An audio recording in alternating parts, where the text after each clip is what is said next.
It was here in 1985 that Captain Gary Eastburn lived with his wife Catherine and their 3 daughters, about 10 minutes from the base where he served. Shortly before the events in question, Captain Gary received a promotion, which required him to undergo training at officer school. Consequently, he had to leave his family for a while, attending officer school in Montgomery, Alabama, for about 10 weeks.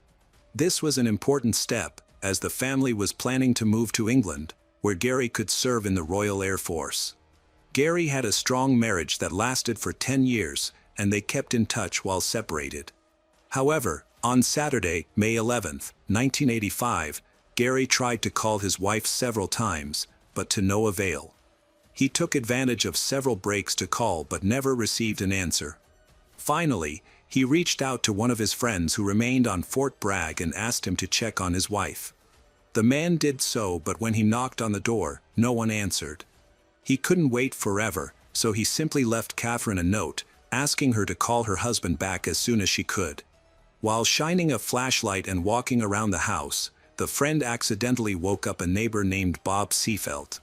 When Gary called Bob, he mentioned that he had no idea what was going on with Catherine, but everything seemed strange.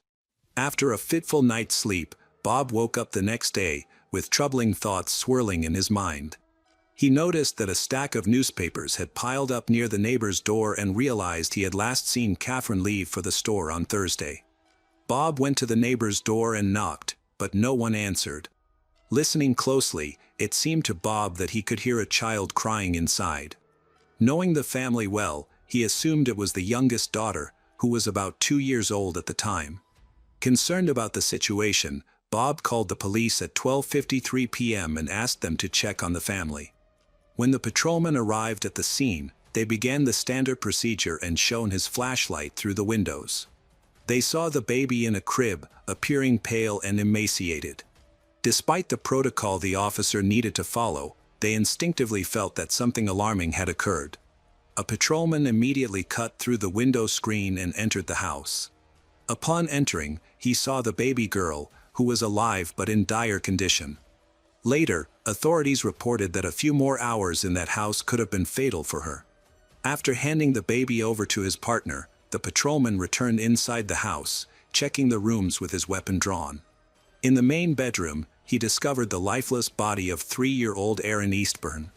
A pillow covered the child's face, and it was apparent that her throat had been cut, with her head nearly severed from her body. She lay on the floor next to her parents' bed, where Catherine also lay. A pillow covered Catherine's face as well. When the officer removed it, he saw that her throat was cut, she was naked and had suffered multiple stab wounds, indicating she had been abused. The scene was horrifying, with blood everywhere. The patrolman ran outside, trying to catch his breath. When he was reminded that the family had 3 children, they still needed to find one more child who might be alive and in danger. He returned to the house, found Kara, but there were no signs of life. The 5-year-old had died in the same manner as her mother and sister. When the investigation began, detectives quickly noticed that a similar crime had occurred 15 years earlier involving a military family, the MacDonald family, who were killed in a similar fashion. This crime was committed by a military man, a husband and father named Jeffrey. Numerous coincidences were found in the handwriting of the criminals and the circumstances of these 2 murders, suggesting that they could have been committed by the same person.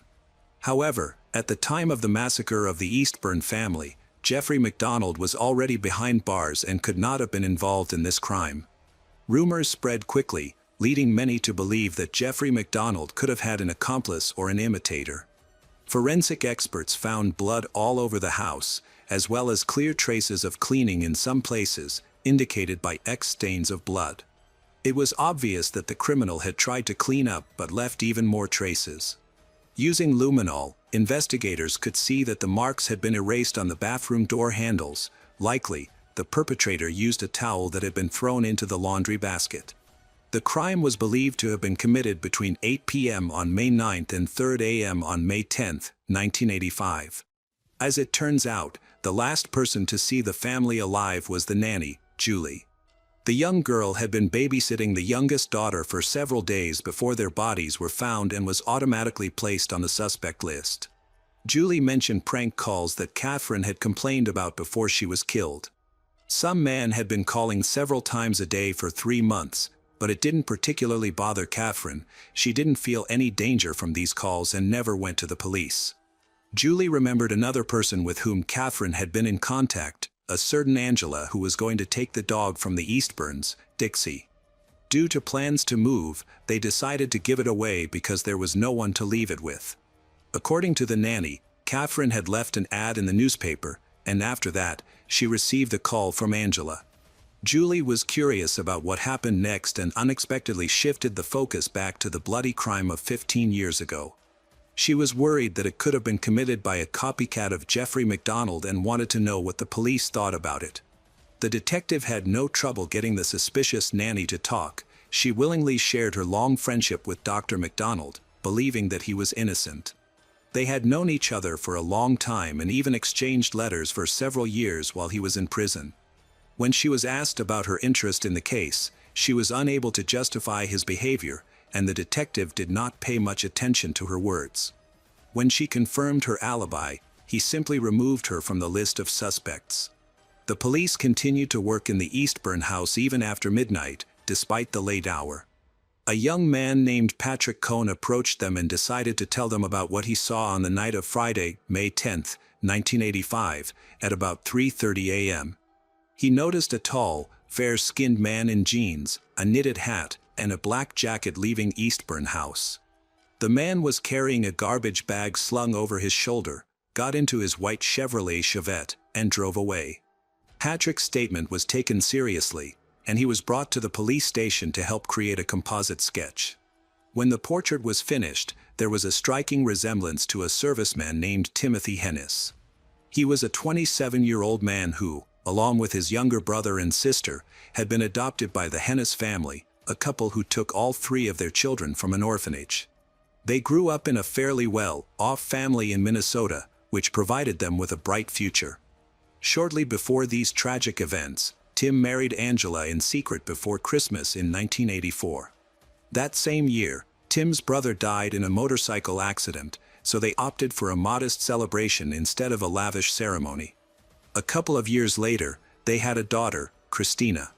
Tim admitted that he was familiar with the victim, Catherine, but there was a good reason for it. They decided to get dog for company, leading to the contact with the woman from the ad. Tim denied any involvement in the crime but mentioned a curious coincidence. He had arranged to meet Catherine on Tuesday, May 7th, just 3 days before the crime, to look at Dixie. When Tim first met the police, everyone was amazed because he looked exactly like the composite sketch. The police asked him to sign a waiver of Miranda rights, to which he agreed, provided he could be assured that he was not a suspect, which turned out to be a ruse. Timothy provided fingerprints, hair samples, saliva, and blood. He confirmed that he had indeed met Catherine that Tuesday and had taken her dog, after which they had not seen each other again. Timothy denied any involvement in the crime and provided a detailed account. Witness Patrick was called to identify him, and he pointed to Timothy. Despite Timothy's insistence that he had not been in the area early in the morning of May 10th, suspicions against him grew stronger due to his lack of an alibi. The police did not yet have an arrest warrant, so Timothy was released. However, after 7 hours, he was detained, officially charged with triple first-degree murder and abuse. Naturally, Timothy was not the only suspect. As is often the case, the police first considered the widower Gary Eastburn. When Gary was informed of the events, he remained surprisingly calm and simply asked if at least one family member had survived. When he learned that only the youngest daughter had survived, he broke down in tears. Gary had grown up as an ordinary young man. At the age of 12, his parents divorced, and his relationship with his stepfather did not work out. Despite this, he had a relatively calm childhood. He met Catherine in 1972, approximately 13 years before the tragedy. At that time, he was around 25 years old, having been born in 1947. Their daughter Kara was born in 1980. Gary decided to become a military man to support his growing family. When he finally returned to the city after the tragedy, he wanted to reach his surviving child. Instead, He was immediately taken to the police station for questioning, where they held him until about 2 a.m. Gary provided a reliable alibi. His blood and hair samples were taken before he was released. He was able to see his daughter late at night. She was in serious condition and did not even recognize him. Afterward, he went into their home to see what was missing. Gary had no idea who could have attacked his wife and children. They had no obvious enemies, but he remembered several prank calls that had started a few months before he left for training at officer school. The caller addressed Catherine by her first and last name, but no one paid attention to it at the time. Everyone thought it was just teenagers playing around, so no one raised the alarm. Now, in light of the tragic events, the calls seemed more suspicious. However, they could not be tracked due to a lack of technology at that time. After inspecting the house, the police reported that a metal safe containing important family documents was missing, along with $300 in cash that had been set aside for Christmas and Catherine's wallet with bank cards. This provided valuable clues. The ATM was identified, and it turned out that a transaction was made using Catherine's card. It was used shortly after the murders, including a transaction on May 11th. Detectives found a witness who provided a description of the man who came at night to withdraw cash, and this description exactly matched Timothy Hennis. In addition, she saw a white car belonging to Timothy. At this stage, the whole city already knew about the crime and the main suspect. Other witnesses also came forward. Timothy's neighbor saw him burning something in his backyard the day after the murder, likely getting rid of evidence. A local dry cleaner reported that Timothy had brought them a black jacket right after the crime. According to the description, it resembled the clothing that the witness Patrick had described. Timothy was questioned when his ex-wife said he had come to visit her that fateful night. His landlord mentioned that Timothy had not paid the rent for the house, which had accumulated over $300 in debt, but as soon as the eviction notice was served on May 10th, Timothy paid it off almost immediately. But where did he get the money so quickly? It seemed strange that the same amount disappeared from the home of the murdered family. Indirect evidence against Timothy was accumulating, but there was no irrefutable proof. By Christmas, it was decided to allow the suspect to post bail with the help of his relatives, and he managed to raise the funds. The reason for this leniency was the results of laboratory tests indicating that his biological materials did not match any evidence. Specifically, his blood type did not match. However, this could be attributed to the low accuracy of the testing methods used at that time. The prosecutor's office decided to turn to the only survivor of that bloody night, 2-year-old Jana. After the tragedy, the girl had not been able to come to her senses for a long time, but by February of the following year, she finally spoke. Gary was categorically against involving his daughter in the investigation, fearing that she would suffer further psychological trauma, but under pressure from the police, he ultimately agreed in order to seek justice for the victims. A special psychologist from North Carolina held 5 recorded conversations with Jana. During this time, she experienced several panic attacks and was still unable to recognize Timothy's photo. Based on the results of these sessions, it remained unclear whether there was one perpetrator or multiple criminals. Thus, the prosecutor's office decided to refuse to use Jana's testimony in the case. The trial was set for April 27, 1986. Timothy rejected the plea bargain offered by the prosecution. His lawyer wanted to change the location of the hearing but ultimately decided it would not make much difference. Instead, the defense focused on refuting the numerous circumstantial evidence on which the prosecution's case was based. The lawyer argued that the witness Patrick was lying when he claimed to have seen Timothy, described his appearance and car in such detail, especially since it had happened at night. He questioned how Patrick could have seen all of this in the dark. The lawyer discovered that the witness was going through a difficult time and had been pressured by the police. During numerous meetings with Timothy's lawyer, Patrick admitted that he might have made a mistake during the identification. The more he talked with the defense, the less certain he became about having seen Timothy on the street that night. On the day of the trial, the lawyer tried to get Patrick to admit that he had participated in the identification under pressure from detectives, but he did not. The defense discovered something even more significant. During the investigation, the police had gained access to the Fort Bragg duty log, which showed that Tim was on duty at the time of the crime, but this page mysteriously disappeared during the investigation. The lawyer believed that the detectives had intentionally torn out this page. Now, the defense attorney pressed this fact, interpreting the police's behavior as an attempt to convict an innocent person by destroying evidence of his innocence. Timothy's family was away at the time of the crime. The prosecution proposed a theory that Timothy had taken advantage of his wife's absence to start a romantic relationship with Catherine and visited her home on that fateful evening. However, Catherine rejected his advances, which angered him, leading him to kill her and her 2 children. The discussion then turned to the bank card. It was determined that the payment method had been used at 2:52 a.m. on May 11th when the defendant was on duty. Although this could not be confirmed, there was reasonable doubt that Timothy could have used it. Even though there was still no confirmed alibi for the night of the crime, the lawyers systematically managed to destroy the majority of the prosecution's arguments and raised doubts among the jury in order to convince them of Timothy's innocence. The prosecution presented frightening photographs from the crime scene and autopsies of the victims, about 100 photographs, which were included in a slideshow that lasted more than an hour. The tension in the courtroom was palpable. Despite the defense attorney's desperate attempts to convince the jury of the defendant's innocence, on July 4, 1986, Timothy Hennis was found guilty on all counts. The defense attorney believed that the main reason for this verdict was their failure to insist on a change of venue. He felt that his job was not finished since Timothy was sentenced to death, so he focused on saving his client's life.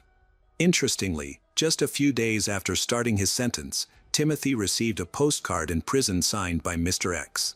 In it, a mysterious stranger claimed responsibility for killing Timothy's family and apologized for Timothy serving time for his crimes. Mr. X admitted that he had left North Carolina and had no intention of returning. Timothy informed his lawyer about the postcard. Later, it was used at the retrial, but at the time of its receipt, the prosecutor dismissed it as a forgery. During this period, Timothy's parents rallied around him. Despite their divorce, they made every effort to save enough money to pay for his defense. The Supreme Court of North Carolina was approached, and the lawyers cited bias, arguing that the jury had been provoked by the photographs. The defense insisted that nearly 100 gruesome images from the massacre were guaranteed to elicit a negative reaction from the jury. Despite the lack of irrefutable evidence against Timothy, it came to light that several detectives who led the case were nearing retirement.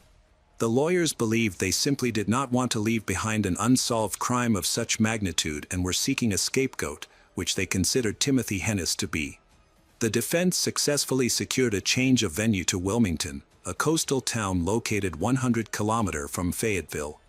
The new prosecutor agreed to this change without hesitation, confident in the prosecution's tactics, but the defense was well prepared and closed all loopholes except for one. There was still no reliable confirmation of the defendant's whereabouts on the night of the murder. The defense aimed to discredit the prosecution's main witness, Patrick, in court. During the interval between the first and second trials, Patrick had committed several minor offenses, including driving without a license. When stopped by the authorities, he advised them to contact the district attorney since he was a witness in the Timothy case. The lawyers believed this statement practically indicated that he had received a bribe from the very beginning. More thorough examinations of the collected evidence refuted the case against Timothy. The shoe prints found inside the house were 3 sizes smaller than his. There was blood on a towel in the bathroom, as well as other traces that did not match his profile.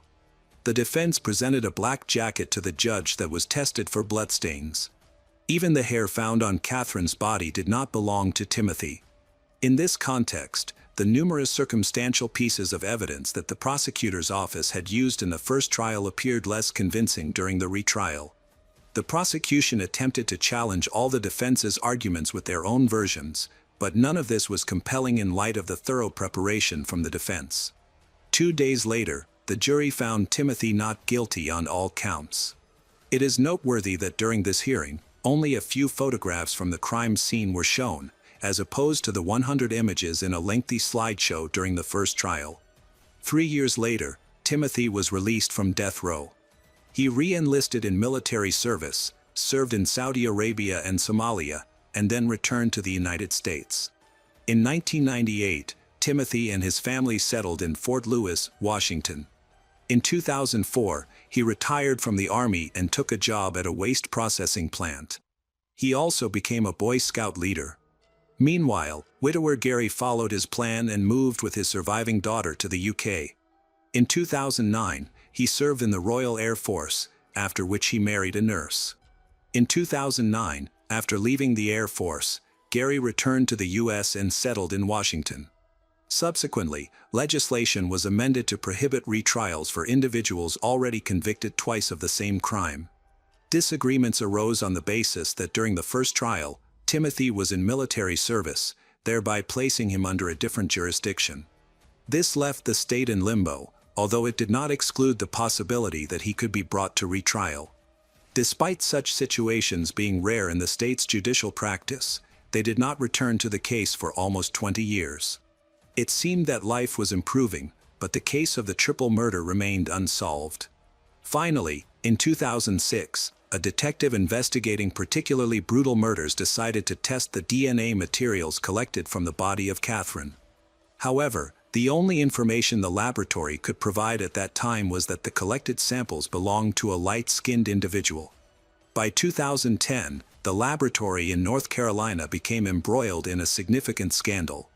It turned out that over the past decade and a half, the state crime lab systematically concealed or manipulated evidence to ensure convictions. This was revealed in at least 230 cases, 10 of which resulted in the wrongful conviction of innocent people sentenced to death. 3 of them even received lethal injections and were deprived of life. The DNA in the Eastburn case was retested, and the examination showed that the materials from the crime scene in the archive matched those of Timothy Hennis. In light of such convincing evidence, his trial was reopened for the 3rd time. Timothy hired the best military lawyer named Frank Spinner to lead his defense team. The lawyer attempted to tarnish the reputation of the victim, Catherine, by alleging that she was promiscuous with Timothy, hinting that that was why his DNA might have turned up in her home. Timothy argued that she was unfaithful to him and that the real killer was an individual named Mr. X, who had written a postcard to him while he was in prison. This attempt had the opposite effect. The prosecutor's office pointed out the obvious lie, as Timothy had previously denied any intimate contact with Catherine.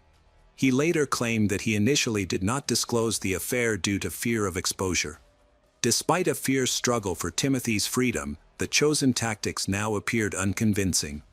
On April 15, 2010, a jury recommended that Hennis be sentenced to death. In addition, he was demoted to Private E1, stripped of all pay and allowances, dishonorably discharged from the United States Army. Hennis was incarcerated at the United States Disciplinary Barracks at Fort Leavenworth in Kansas, where he remains to this day. All his subsequent appeals were rejected. Under U.S. legislation, without the president's approval, they cannot execute him. Therefore, the likelihood that he will be deprived of life is low. The U.S. military has not executed anyone from its ranks since 1961. Interestingly, in 1985, when the murders of the Eastburn family occurred, a 20-year-old woman from Rochester, Minnesota, where Tim had lived for a long time, contacted the police to share her story. Upon hearing about the triple murder in North Carolina, she revealed that at the age of 11, she had been abused by Timothy Hennis. Unfortunately, due to a data error, she was not permitted to testify. Had she been allowed to do so, the outcome of the second trial, when he was acquitted, could have been entirely different, and he would most likely have been found guilty again. Even now, this trial raises more questions than answers. The story of the nanny, who cared for the Eastburn children, also raises many questions. Julie was addicted, and there were witnesses who heard her confess to the crime. Additionally, her unhealthy obsession with Jeffrey MacDonald, with whom she even corresponded, raises further doubts. Some supporters of Timothy believe that it was Julie who could have imitated her idol and killed the family with whom she worked.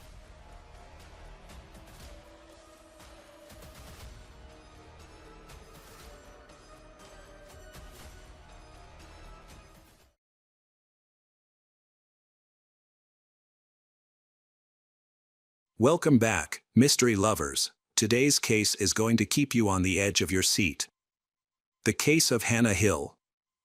Hannah Hill was an 18-year-old girl from Akron, Ohio, born on May 8, 1981. She had a brother named Justin. By the time she turned 18, she had graduated high school and was ready to begin her adult life. Hannah started searching for a job and secured a part-time position as a secretary. After summer, she planned to attend college. With her job, she was able to save money to buy a car. Hannah was beautiful and well-liked in high school. She had many friends and maintained close relationships with them. Hannah had a 19-year-old boyfriend named Brad. They lived together for a while, but their relationship became troubled, leading Hannah to move back in with her parents. A friend later informed Hannah's parents that the couple frequently argued, and these disputes usually ended with Brad hurling insults. When that didn't work, he sometimes resorted to physical force to assert his viewpoint. Despite these issues and her move back home, their romance continued. Friends advised Hannah to end the relationship, believing Brad was not right for her. However, Hannah finds herself attracted to him, as he is her type. On May 19, 1999, Hannah came home from work in the afternoon, as she usually did. After having dinner, taking a bath, and changing into her pajamas, she settled down to watch a movie.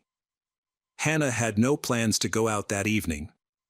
However, while she was getting ready for bed, her friend Jennifer called.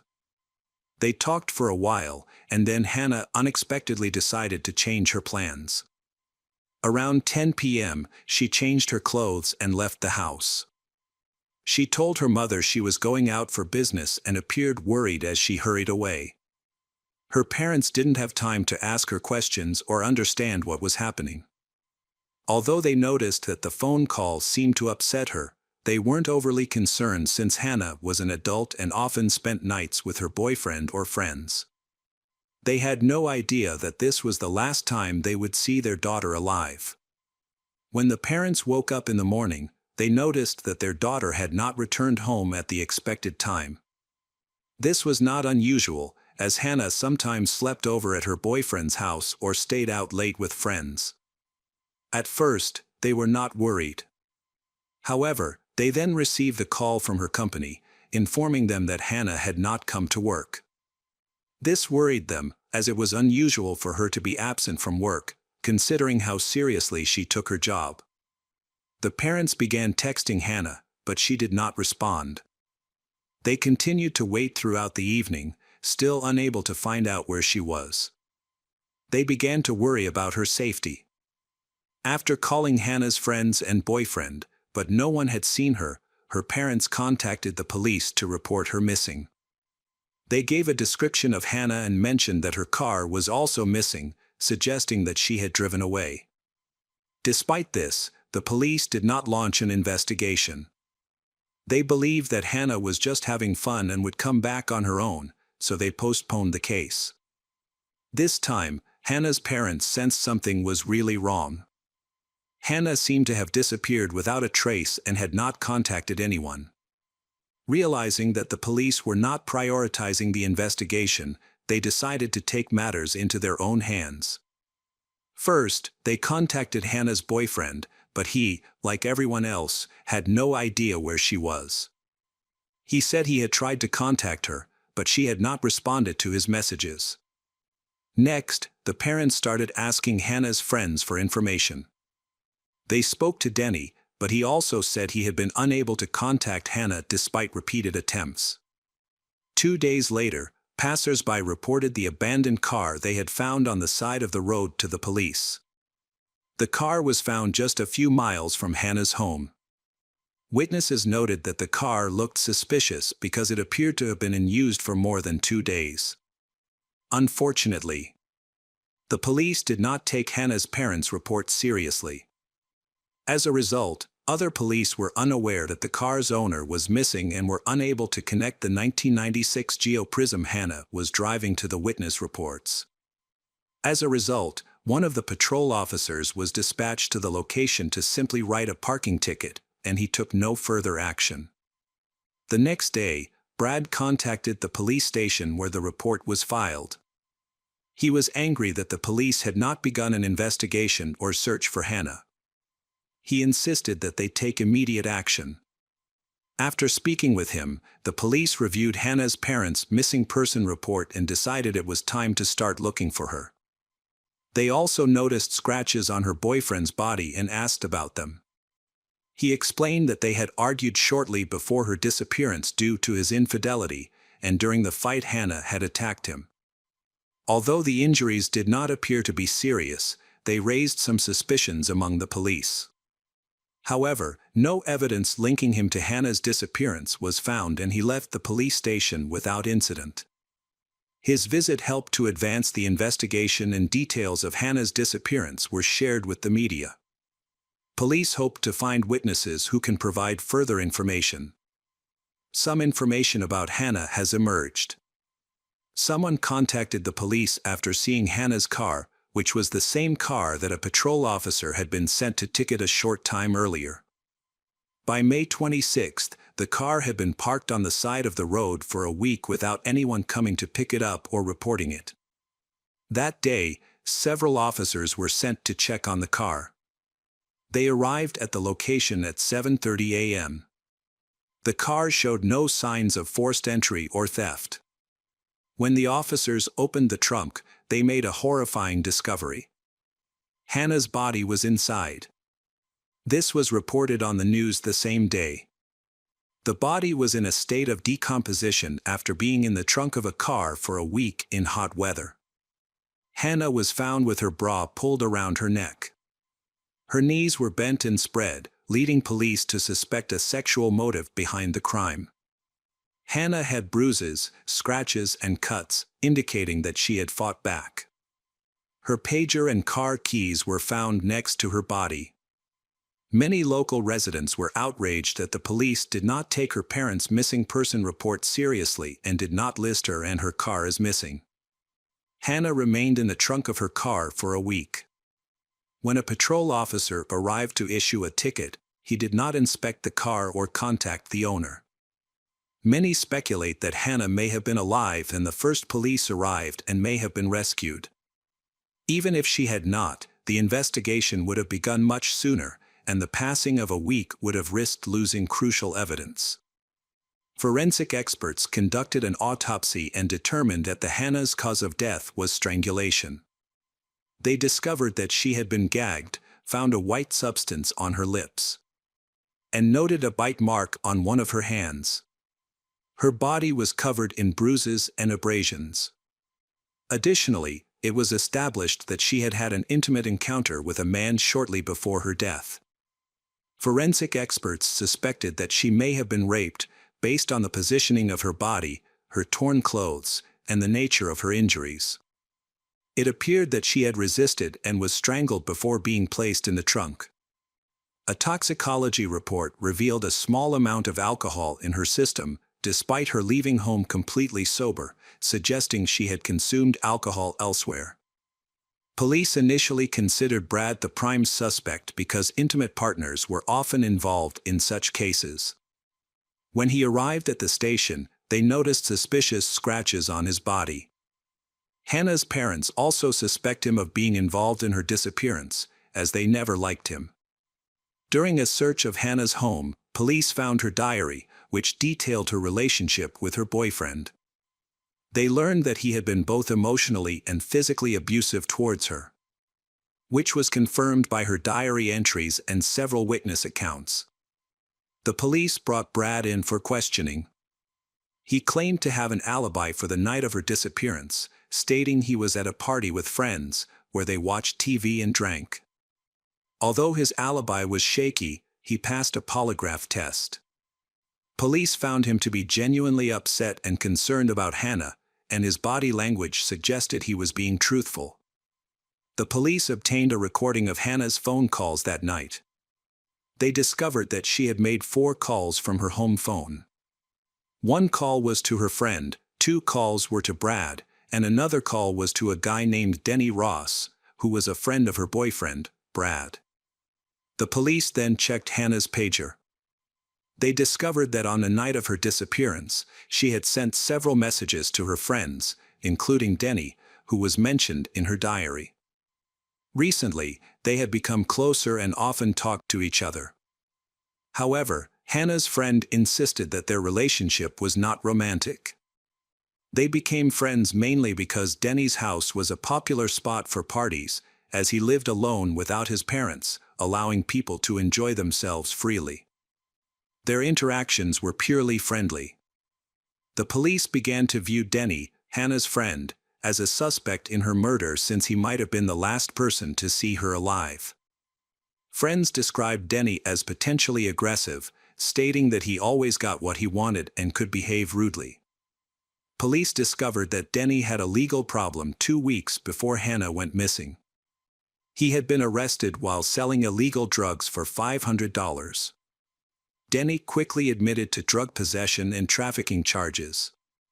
On May 26, he received a suspended sentence for his drug trafficking charges. Police went to Denny's home to question him and investigate his possible involvement in Hannah's disappearance and murder. When police arrived, they found Denny wearing a cast on his arm. Surprisingly, he was on the phone and told police he was talking to a lawyer. Denny claimed that he had injured his hand in a fight a few weeks earlier. When speaking to the police, he mentioned that Hannah had called him around 11 p.m. on the night she went missing. He also provided a significant amount of new information that he had not disclosed in previous interviews related to the case. The police found this disturbing, so he was taken to the police station for further questioning. At the station, Denny said that night, he and Hannah talked for a long time about her boyfriend. She arrived feeling upset and unhappy in her relationship, expressing her frustrations and appearing ready to end it. After their lengthy conversation, they shared a kiss, and then she left around 1:30 a.m. He claimed he never saw her again and insisted she was completely sober. They didn't drink that night. Denny believed Hannah had feelings for him, and he was also in love with her. It was unusual for a man who was in love and possibly Hannah's new boyfriend to choose not to help find her when he had the chance. This raised suspicions, prompting police to quickly obtain a search warrant for Denny's home. On the morning of May 27, 15 police officers arrived at Denny's second-floor apartment. They found several small bloodstains that he could not explain, which was very concerning. Blood samples were sent to the lab for analysis. Outside, under a bush, they found a trash bag. One officer noticed what appeared to be a woman's shoe inside. When the officers opened the bag, they found women's pants, underwear, and shoes, all of which were stained with blood. It was confirmed that these items belonged to Hannah and had her blood on them. One of the police officers reported hearing a noise outside the window while he was going up the stairs. At that moment, Denny reportedly threw the evidence bag onto the street. Denny was later arrested. However, he maintained his innocence. His father hired the city's top lawyers to defend him in court. The defense team carefully reviewed the case file and the evidence gathered during the investigation. By this time, a collection of evidence had been compiled. Along with Hannah's DNA, traces of Denny were found in a garbage bag. The white residue on the Hannah's lips contained his DNA, and a bite mark on her neck matched Denny's dental impressions. Male bodily fluid was found on the Hannah, but after being there for a week, it was no longer suitable for analysis. Police believed that Denny not only killed her but also attacked, forced, and raped her. The defense argued that Denny's DNA found on Hannah's lips and the bite mark did not prove that he had killed her. It only showed that they had intimate contact. Furthermore, the defense emphasized that the police mishandled the initial investigation, leading to a lengthy delay in locating Hannah's disappearance. Instead of finding her within hours of her parents reporting the incident, it took police a week. To cover up their negligence, the attorneys argued, the police tried to charge the first person they encountered. The attorneys noted that the police did not interview enough potential witnesses and did not look for other suspects, focusing only on Denny. The attorneys said that several bags of fast food were found in Hannah's car and that Hannah had stopped at a fast food restaurant shortly before her death. However, the police did not go to the restaurant to interview the staff. It is possible that Hannah encountered a dangerous person during her trip to the restaurant, leading to the attack and subsequent death. The defense argued that the blood found at Denny's house did not belong to Hannah, and that it was unreasonable to think that Denny with a broken arm could have raped and murdered a girl in his own home, since he could not have overpowered her with such an injury, especially given the complete lack of DNA evidence linking him to the victim's car and the evidence bag. The attorney argued that someone had intentionally framed Denny. The police have a different opinion. When police arrived at Denny's home, he allegedly threw an evidence bag out the window. However, Denny maintained that he did not throw the bag out the window. There were no fingerprints on the bag, and it did not match any trash bags he had at home. Police also did not test the temperature of the bag, making it impossible to determine whether it had been outside for minutes or hours. Meanwhile, Hannah Hill was buried in a family plot in Kentucky the day after her 19th birthday. The trial of Denny Ross began on October 17, 2000. Hannah's friend, Jennifer Edwards, was the first to testify. She described Denny as an unreliable person who could be aggressive and physically violent. Jennifer said that after Hannah disappeared, she visited him. But he claimed that he had not seen Hannah before she disappeared, although in fact, they had met, which meant that he was hiding something. The lawyers argued that the bag had been placed under Denny's house by the real criminal. They stressed that Denny had no motive to kill Hannah. They were not romantically involved, they simply liked each other and had a future together. So why would he kill Hannah, the person he loved, and give up the chance to be with her? The defense argued that the Brad, who was extremely jealous and had previously been violent towards Hannah, might have been driven by jealousy towards Denny, leading him to kill his partner. The defense also pointed to scratches on the Brad's body that he had when he arrived at the police station. He admitted that Hannah had caused the scratches but claimed they occurred before her disappearance. However, this could have been a lie. The police's failure to investigate his statement thoroughly and the prolonged search for Hannah's body could result in significant penalties for police due to negligence. Thus, the defense believed the police were eager to close the case quickly to avoid facing serious consequences. Forensic experts had compelling evidence that the girl had been intimate before her death but were unable to prove this due to the state of decomposition. By the time the body was discovered, it was already quite badly decomposed, making it difficult to draw conclusions. However, the prosecution claimed that the nature of the injuries found on Hannah's body, her position, and the state of her clothing suggested that she had been brutally raped. A chemist analyzed the white substance found on Hannah's lips. The results showed that it was a common compound that could not be definitively linked to Denny. The expert noted that the same material was used in many different products. Therefore, it was impossible to determine with certainty that Denny was involved in the white substance on her lips. Meanwhile, the defense team has been working hard to prevent rape charges against Denny Ross, because under state law, he could face the death penalty for both murder and rape. At the time, the jury found the evidence bag near Denny's house suspicious. They struggled to understand why Denny would have kept the victim's clothes there for a week. Furthermore, if someone threw the open bag from the second floor, there was a chance that the contents would fall out. Instead, the bag lay neatly, as if it had been placed there intentionally to attract the attention of the police. As the jury deliberated their verdict, they discovered that a juror had reviewed documents related to Hannah prior to the trial.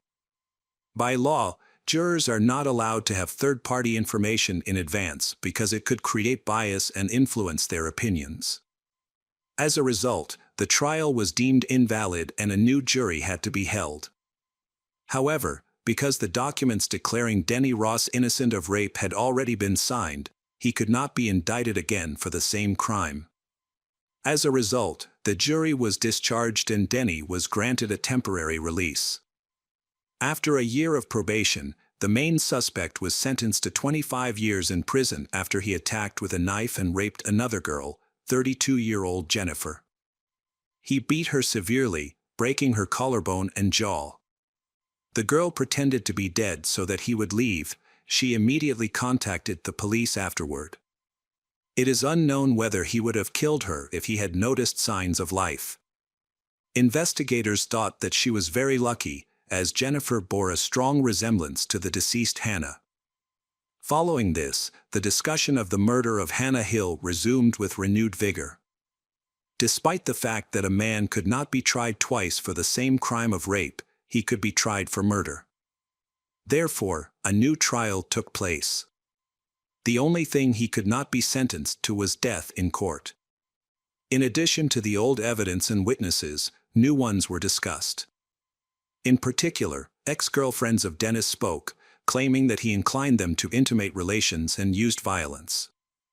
Mutual friends of Dennis and Hannah testified that the defendant was obsessed with the deceased and, after the discovery of her body, he boasted that he had slept with her and even strangled her. During the retrial, the prosecution's case was much stronger. DNA testing had advanced significantly since Hannah's death, allowing experts to detect Dennis's DNA in drops of blood on Hannah's trousers and underwear. Dennis's DNA was also found under the fingernails on Hannah's left hand and on the deceased's t-shirt. A witness was found who saw Dennis throwing something out of the window of his apartment. When police discovered the bag with the victim's clothes outside, this witness also stated that she heard screams from Dennis Ross's house on the night of her disappearance and was sure that he was the one who raped and killed the girl. The witness even listened to a phone conversation in which they were discussing Hannah. The state appealed and that decision was overturned. Denny could have faced a retrial and he returned to court in 2012 to face murder charges. The trial also mentioned his attack on Jennifer, who survived and survived. Jennifer said that they met at a bar, had a few beers, and she invited him to her house with friends. However, when they returned, Jennifer began to feel unwell and asked everyone to leave. Everyone left, except Denny, who went upstairs to use the bathroom. After a while, Jennifer went looking for Denny. When she found him, he attacked her, stabbed her in the face and dragged her down the stairs. He hit her with such force that he broke her jaw and collarbone. Denny threatened to kill her children if she tried to escape. When Jennifer tried to run away, he choked her from behind. He raped her while holding a knife and continued to choke her. Jennifer was shocked when she couldn't breathe and passed out several times. She pretended to be dead, at which point Denny released her but showed no concern for her condition. Denny eventually kicked her several times, but she remained still, and he eventually left. She then called 911. Jennifer spent 6 months recovering in the hospital. In response to his testimony, Denny claimed it was a lie and insisted that they had consensual sex. When asked about Jennifer's injuries, he suggested that she must have fallen or been attacked by someone else, denying any involvement. Denny's father, Alan, defended his son during the trial. He explained that he was at Denny's house when Hannah arrived that night. She was crying and depressed after an argument with her boyfriend. Hannah needed Denny's support, and they talked to each other instead of going out. By the end of the night, she had made it out safely. Alan believed that Hannah may have been attacked outside, but he insisted that it was not his son who hurt her. The prosecution presented a different version of events, claiming that Hannah, upset over an argument with her boyfriend, went to Denny for comfort because she trusted him. They alleged that Denny took advantage of her vulnerability and began harassing her, but she refused. The prosecution raised doubts about Alan's presence in the house, noting that Denny lived alone. With the new evidence, the jury concluded that there was enough evidence to convict him. As a result, Denny Ross was convicted of murder and tampering with evidence. 13 years after Hannah Hill's death, Denny was sentenced to life in prison. He will be eligible for parole in 19 years, when he will be 67 years old.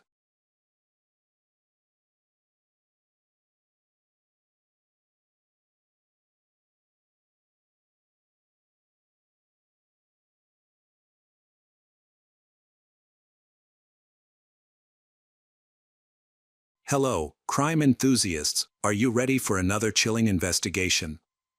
The case of Rachel Winkler. Rachel Hatfield was born in California in 1975. She is the second of 4 children to her parents, Don and Diana. When she was 10, her father left after her mother had a brief affair with a neighbor, so her parents divorced. Rachel, her siblings, and their mother then moved to Georgia.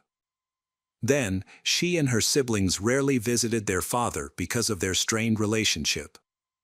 Their mother had turned them against him, resulting in a lost custody battle for the father. The family breakup deeply affected Rachel, making it difficult for her to cope with her parents' separation. During her teenage years, she developed anorexia due to stress, and her weight dropped to a dangerous 30 kilograms. She was hospitalized at a psychiatric clinic in Modesto, where she received effective treatment. She eventually recovered, and even took up sports. After her recovery, she started to reconnect with her father, Don. He is proud of his daughter because she is very intelligent and the only girl in the family. The girl is the inspiration for his work. In school, she consistently achieved excellent grades across all subjects.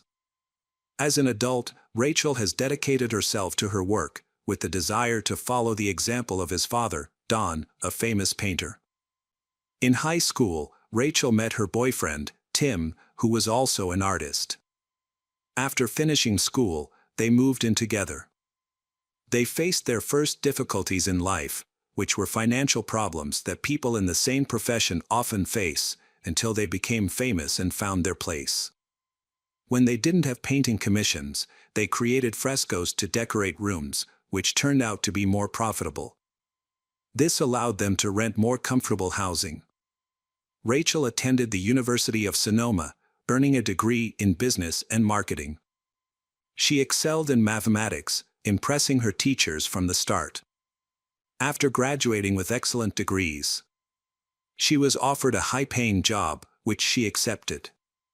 Nevertheless, she continued to support Tim and their art business. They had been together for 14 years, and everyone who knew them was confident they had a bright future ahead, with marriage and children. It seemed they were meant for each other. As Rachel approached the age of 30, she started thinking about becoming a mother. However, Tim was hesitant to support this idea. He wanted to first stabilize their finances, buy a house, and establish himself in his career. Realizing that this would take a long time, so she became impatient, not wanting to wait. This led to conflicts, and their once harmonious relationship began to deteriorate.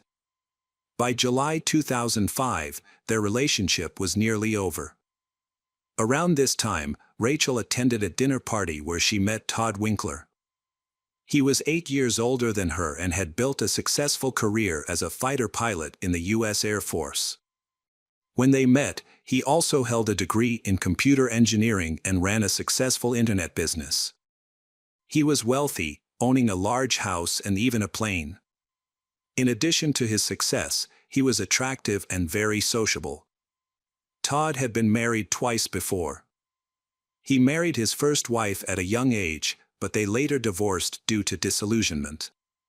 His second wife tragically died in a car accident in 1999.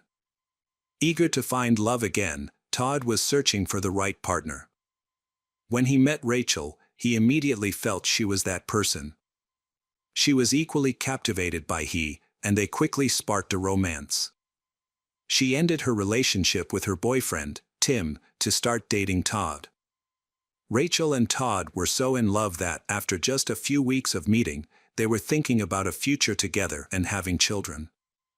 Less than a month after they met, he invited she to a party, and then he proposed to her.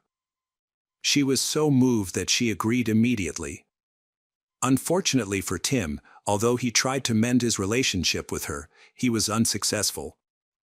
Rachel informed her family and friends that she is very much in love with Todd, the man of her dreams, who had already proposed to her, and they planned to marry that summer. They had a beautiful wedding, and Rachel took her husband's last name, Winkler. This new chapter opened up opportunities she had only dreamed of. Together, they aimed to build a bright future.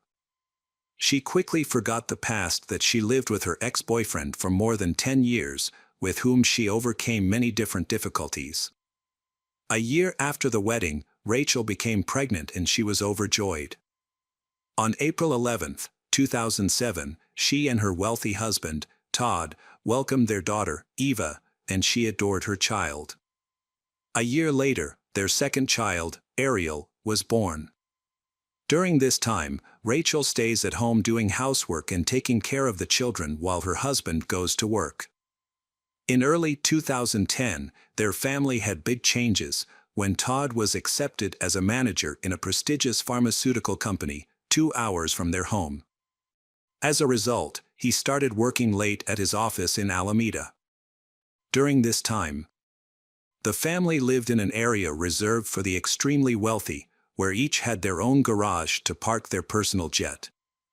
Feeling tired of her life at home, Rachel took a job as a manager at the nearby airport, a decision Todd supported. In September 2009, when Todd was working away from home, Rachel met a man named James White, who was doing repair work, and they struck up a friendly conversation. Around this time, her relationship with Todd began to deteriorate. The attachment and attraction they once felt for each other had faded. According to Rachel's relatives, she no longer seemed as happy or radiant as before. Todd discovered her relationship with James and was upset that she was spending more time with James, his colleague, than with him. He began to suspect that Rachel was developing feelings for James. Concerned, he sought advice from his father-in-law, Don, who followed the Ozan religion and upheld family values.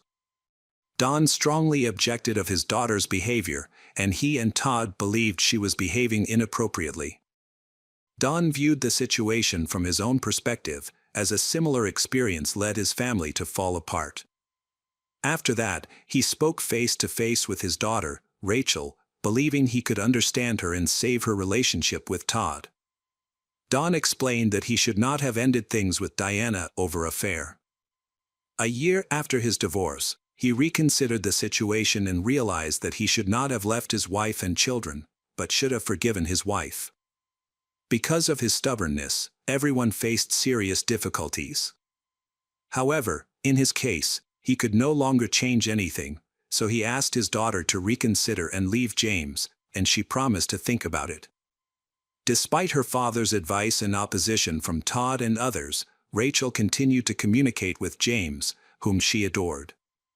She admitted to her friends that she had fallen in love with James. Todd realized his marriage was crumbling, so he frequently sought advice from Rachel's father, Don, who persuaded him to fight for the marriage. After a while, Rachel realized that her father was right. She also knew that she would not be able to raise her child properly if she continued to have an affair. Therefore, she chose to mend her relationship with Todd. Her father was pleased that she heeded his advice and preserved the family. Todd forgave her, and their relationship improved.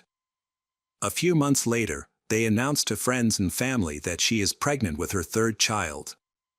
Although he hoped for a son to inherit his business, his wife was content with having a third daughter.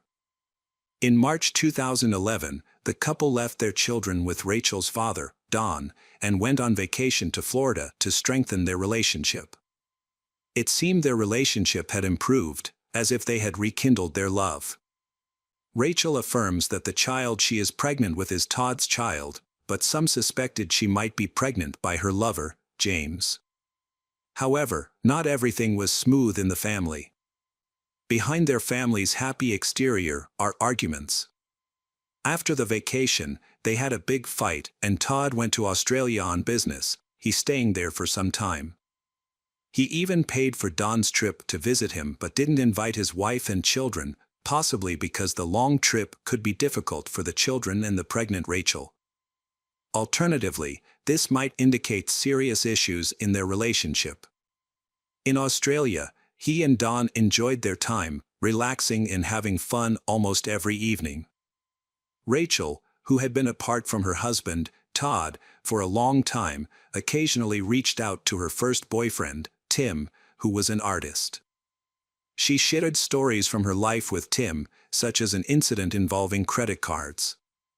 Todd had issued several cards in her name and even bought a plane under her name, leaving her with a $50,000 debt. However, Todd quickly paid off the debt, which didn't seem to be a problem for him. It seemed like she was boasting about her wealth. Tim still had feelings for Rachel, and it was difficult for him to hear these stories. But he held on to a small hope that they might get back together. When she was alone with the children and feeling bored, Rachel decided to pursue her ambitions. She returned to work at the airport and sent her children to kindergarten.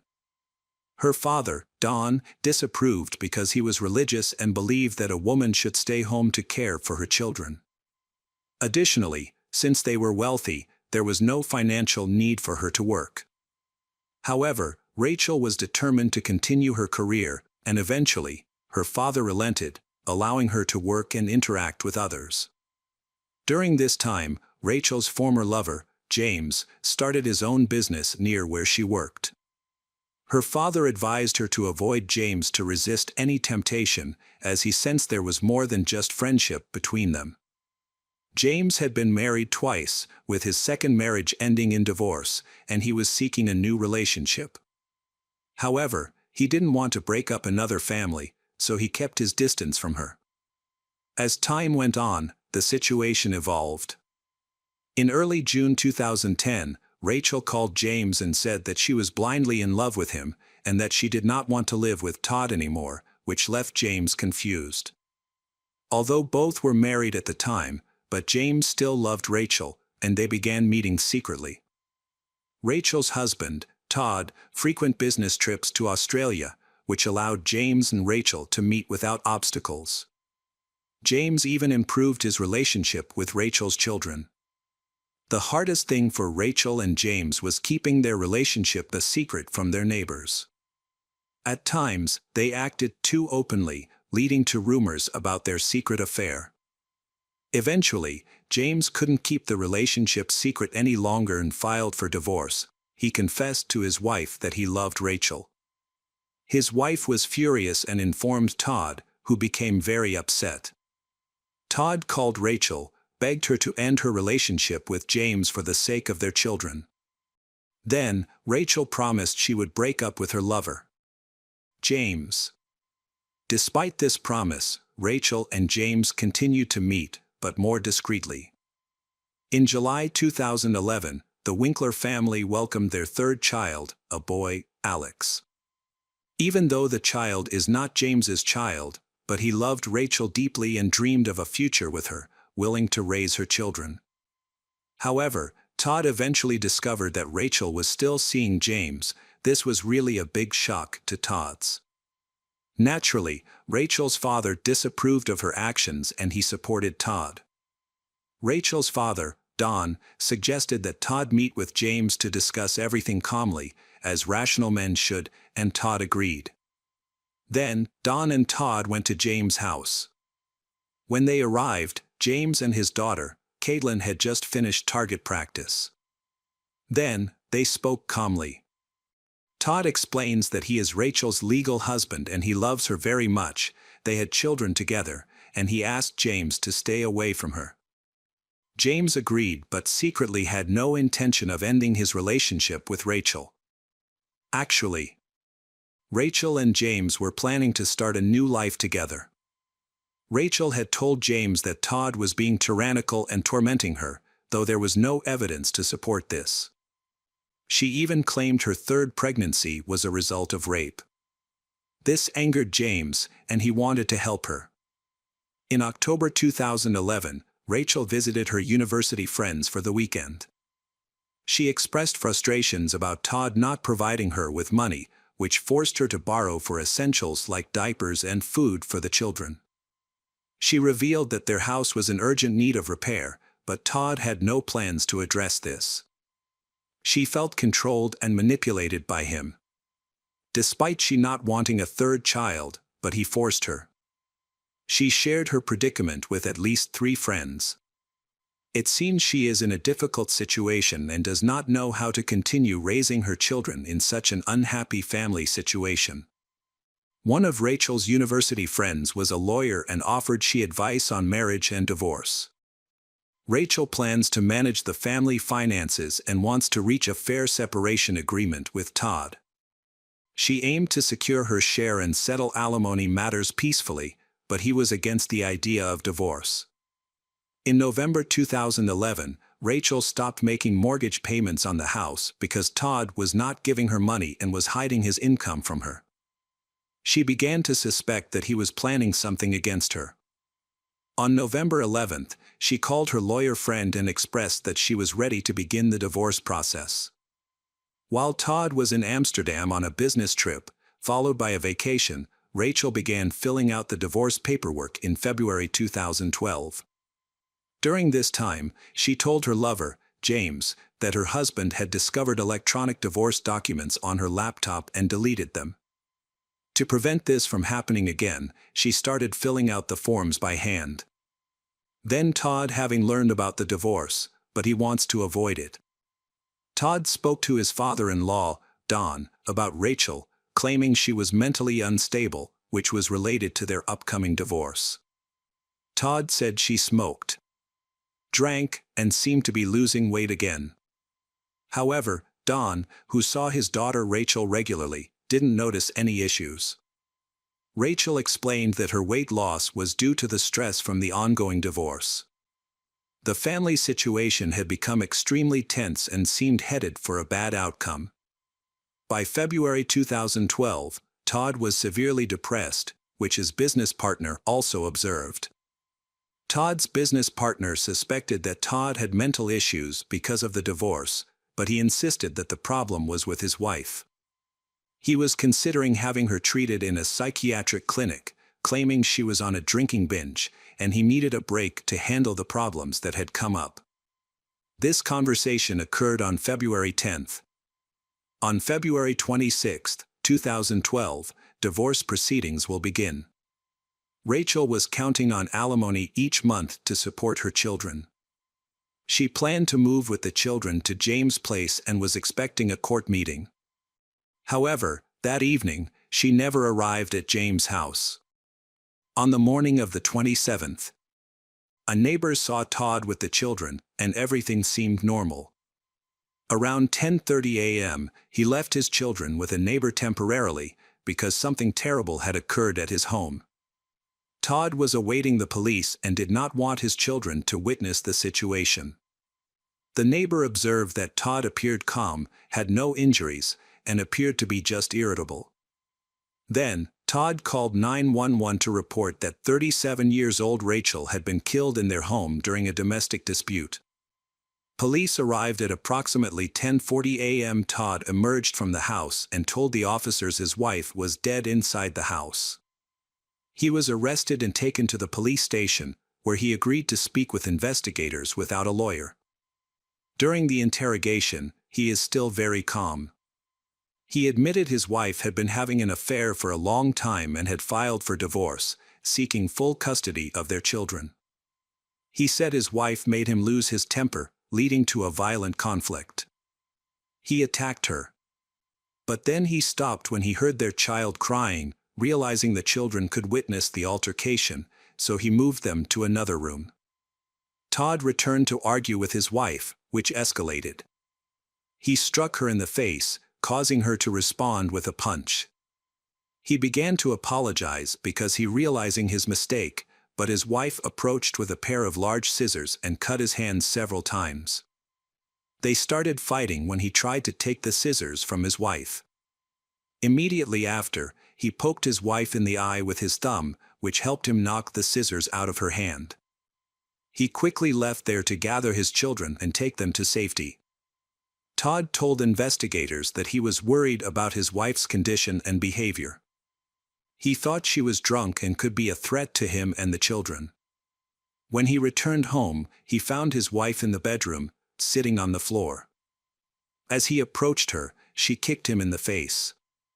In a rage, he threw her to the floor and began to strangle her with both hands. However, she grabbed the scissors again, but he quickly took them away and struck her face and neck several times in self-defense. She pleaded with him not to kill her, she also promising to save their marriage, but he couldn't control his anger. He admitted that he forcefully stabbed her neck with the scissors. He confessed that, at that moment, he wanted her dead, although he claimed he didn't intend to kill her and that it happened accidentally. After the incident happened, Todd attempted to revive his wife, but she was already dead. In shock, he attempted to clean the crime scene by washing away the blood, but he realized it was futile and called 911. The detectives doubted his account as there were many inconsistencies. It was absurd that he took the kids to the neighbor's house, while Rachel sat calmly waiting for him to return after the brawl. Why didn't she use the opportunity to escape? At 10:30, Todd took the children to a neighbor and then called the police immediately. The medical examiner concluded that Rachel died 6 hours before his 911 call, which contradicted his entire story. During the autopsy, Rachel was found to have multiple injuries, including broken ribs and numerous abrasions. She had cuts and puncture wounds mostly on her face and neck, with the fatal wound being a penetrating cut to the jugular vein. She bled to death in several minutes and had defensive cuts and injuries on her arms and body, indicating she resisted. She was not drunk, having only consumed a little alcohol. Her injuries indicated a brutal attack. Detectives investigating the case learned of the death of Todd's second wife, Catherine. However, they decided to re-examine the case. Catherine's death was initially ruled as a car accident. However, investigators developed new suspicions and decided to review the case. On the day of Catherine's death, in September 1999, her family had gone for a hike in the forest. Todd was stung by a bee and started having severe allergies. So, he urgently needed medical attention. Then, she drove their pickup truck, while he lay in the back seat, heading towards the closest hospital. Unfortunately, she lost control, causing the vehicle to tumble down a mountain. She died in the crash, but he survived. He managed to get out of the car and sought help. Tourists in the national forest heard the crash and came to help him. Todd claimed that the adrenaline released during the accident cleared up all traces of the allergy, which seemed suspicious from the start. When the police arrived at the accident scene, the entire area was engulfed in flames. Rescuers couldn't immediately descend due to the steep slope, they had to use special equipment and ropes. It was puzzling how Todd managed to climb to the mountain summit without Haya. Despite the hot weather, he was wearing winter clothing, which he blamed on chills and fever from an insect bite. Although he claimed to have been in the car with Catherine, he had no injuries, not even a scratch. This was hard to believe, given the severity of the accident. He explained that he was thrown from the pickup truck and his winter clothes protected him. He couldn't remember the location of the insect bite due to fear, and doctors found no evidence of a bite. He believed Catherine was driving too fast, which caused her to lose control. Catherine's autopsy revealed that smoke inhalation and thermal burns caused her death. Her body was completely burned, making it difficult to determine the extent of her injuries. Additionally, a medical examination found no signs of foul play. After an investigation, the death of Todd's second wife, Catherine, was ruled an accident. Todd received over $1 million from her life insurance policy. Following her death, he cut all ties with her friends and relatives, who suspected him of staging her death for financial gain. They thought his story was too implausible, and their suspicions strengthened when they learned about Rachel's death, they believing Catherine had been murdered. In October 2012, Todd Winkler was on trial for murdering Rachel. His story changed with each interrogation, similar to his inconsistencies after Catherine's death. It is believed that he planned Rachel's murder very carefully. At that time, Rachel's father, Don Hatfield, was granted full custody of her child. He saw this as a chance to make up for past mistakes and to rebuild the family he had once destroyed. Don believed that Todd killed Rachel not because of her affair, nor because of their impending divorce, but because she knew his secrets and had threatened to expose them, so he silenced her permanently. According to relatives, Todd had been violent towards Rachel's in the past. For instance, her brother witnessed Todd attack her on she by the defendant in a San Diego bar in 2006. She also told her relatives that if anything bad happened to her, it would be because of her husband. She felt he was dangerous. Rachel's eldest daughter shared a noteworthy family incident. One day, Rachel discovered a box containing the ashes of Catherine in a closet. She remarked that she hoped she would never become ashes, and he responded by saying that she should just never make him angry. This exchange left the daughters and Rachel feeling uneasy. During the trial, it was revealed that Todd had previously attempted to harm Rachel. While they were scuba diving on vacation in Florida, he supposedly left her alone, causing Rachel to struggle to reach the boat and almost drown. Later, he reportedly tried to push her off a motorcycle. However, these accounts were unverified and based on stories Rachel told her friends, which she often exaggerated. It was confirmed that Todd had mental disorders, diagnosed with dissociative and conversion disorder, which can cause a break from reality. Despite this, psychiatrists considered him mentally fit. Then, he emphasized his mental health issues to try to lessen his sentence. One day in court, he even feigned psychosis, but this tactic failed. The prosecution argued that Todd committed a premeditated murder. According to the prosecutor, he took scissors, entered the bedroom while his wife was asleep, and killed her.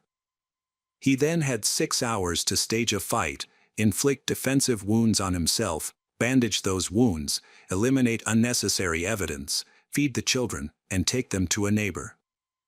Only after doing all this did he call 911. Blood stains found on the children's food plates showed that he had prepared breakfast for them after killing their mother. Later, Todd admitted that he did not call emergency services immediately. The timeline he provided did not match the facts. He claimed he took the children to a neighbor before killing his wife and calling for help, but his wife had already been dead for several hours. Additionally, he would not have had enough time to bandage his hands so quickly and precisely. On the other hand, the defense lawyer argued that the murder was an act of self-defense. Rachel was the one who attacked her husband first. She first grabbed the scissors and attacked him. A struggle ensued, and he realized it was a matter of life or death, choosing to save himself. The jury deliberated for 13 days on the case details and testimonies before reaching a guilty verdict. They convicted 47-year-old Todd Winkler of first-degree murder. In December 2014, he was sentenced to 26 years in prison, with eligibility for parole in June 2031, when he will be 64 years old.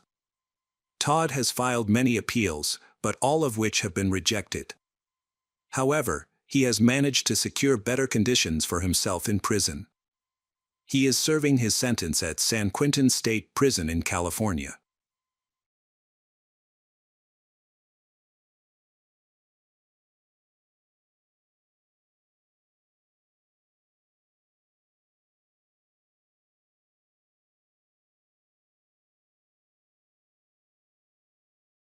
Hi everyone, thanks for returning. Let's unravel another perplexing mystery.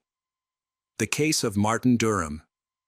Martin Durham was born in 1969 in Grand Rapids, Michigan. He was an ordinary child and lived in good conditions, all around his natural beauty.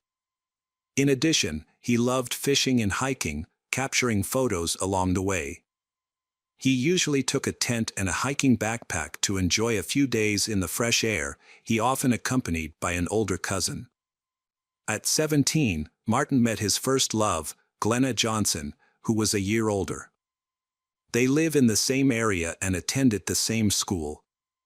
Their romance was brief, leading to a quick breakup, but they got back together and broke up many times. They shared many interests and could not stay apart for long. Despite their similarities, but they ultimately decided to end the relationship and go their separate ways. For a long time, they neither saw nor communicated with each other. During this period, Martin met another woman, Christine Keller, and he quickly fell in love with her. The two of them get along very well and then they soon moved in together. After a short time of dating, he realized that she would be an ideal life partner, and they should build a stronger relationship. In the following years, Christine and Martin married and moved into a house given to them by their parents, located in a quiet residential area of the city. Over the next few years, they had 2 sons and a daughter. Christine focused on managing the home and caring for the children, while Martin worked to support the family. In addition to his main job repairing cars, he also worked at a restaurant in the city of Vlam. Despite this, the early years of their marriage were challenging, especially because their children were born close in age. So, they had many difficulties in taking care of their young children. They slept little and were often exhausted, leading to frequent arguments. However, they were determined to overcome these difficulties. Martin was a devoted father and made every effort to support his family. Many people saw him as a role model. In March 1995, Martin's family faced a tragedy when a truck ran a red light and collided with his car. The truck dragged his car along the road, crushing both Martin and the driver. Martin suffered severe injuries, including broken ribs, a broken jaw, broken legs, and a traumatic brain injury that severely damaged a large part of his brain. Doctors tried their best to save him, but he was in a coma for months. Then, he underwent multiple surgeries and slowly began to recover. However, Martin's difficulties were not over. It took a long time for him to return to his normal life. He had to relearn basic movements, like sitting up and holding his head, before progressing to more complex ones. The accident left his face disfigured, and he lost some brain functions. Despite the difficulties, he tried to overcome them and return to a normal life with his family. He spent a long time moving around in a wheelchair before transitioning to crutches. Although he gradually overcame the physical effects of the accident, he remained psychologically affected. Martin could no longer work as an auto mechanic to support his family, and he encountered many physical limitations that turned his life upside down. The hardest thing for him was not being able to maintain the active lifestyle he had before. He loved camping, fishing, and traveling, but now he was bedridden and just hang around the house. Every movement caused him severe pain, which only the strongest painkillers could help manage. According to doctors, these effects would persist throughout his life. This challenging time affected not only Martin, who survived the accident, but also his family. His wife, Christine, previously managed only the children and household chores, but now she had to handle the family's finances. She was compelled to enroll the children in daycare and find a job to support them, in addition to caring for her sick husband. Fortunately, her close relatives pitched in to help. With their support, Christine was able to manage all the difficulties. However, Martin also became aggressive and hostile towards his wife. In addition, he also lost his memory. He cannot remember much about his past, including family events, and sometimes forgot his children's names. Longtime friends and acquaintances became strangers to him. He was isolated because he did not communicate well with people due to severe memory loss, difficulty concentrating and confusion. This makes him cold and looked down upon. Martin often retreated into his own thoughts, which he kept to himself. Meanwhile, he was recovering from injuries and regularly attended physiotherapy, sometimes staying in the hospital for treatment. He switched doctors several times, but fortunately, his physical condition gradually improved. However, he was still tormented by the psychological aftermath of his trauma. At the same time, Martin constantly controls the family's spending and criticized his wife's financial management. This made their relationship more and more strained. This was a very difficult time for the young family. Martin went through a difficult process of dealing with trauma and psychological problems, but was unable to overcome them. Some issues made him angry, and he often lost his temper with his wife without justification. Christine did her best to accept the changes in her husband's behavior, but eventually, she felt she couldn't take it anymore. Years after the accident, Christine filed for divorce. Later, she admitted that she didn't want to do it, but she couldn't stand Martin any longer. The divorce was a major blow to Martin. He felt resentment and disappointment for a long time. Some time passed, he was able to regain his spirits. He received a large insurance payout for the accident, which he used to buy real estate and purchase another house. In addition, Martin was also paid a monthly sum by his insurance company as compensation for the accident during his recovery. Thanks to this, he was able to continue his life and take care of himself without financial hardship. After that, Martin moved to his new house with the parrot that Christine loved so much. She had left the bird with he to keep him company and prevent loneliness. The bird, a 15-year-old African gray parrot named Bat, was quite old. This new house is located in Sand Lake, not far from his previous house. He had big plans to recover as soon as possible, so he could return to normal life for the sake of his children.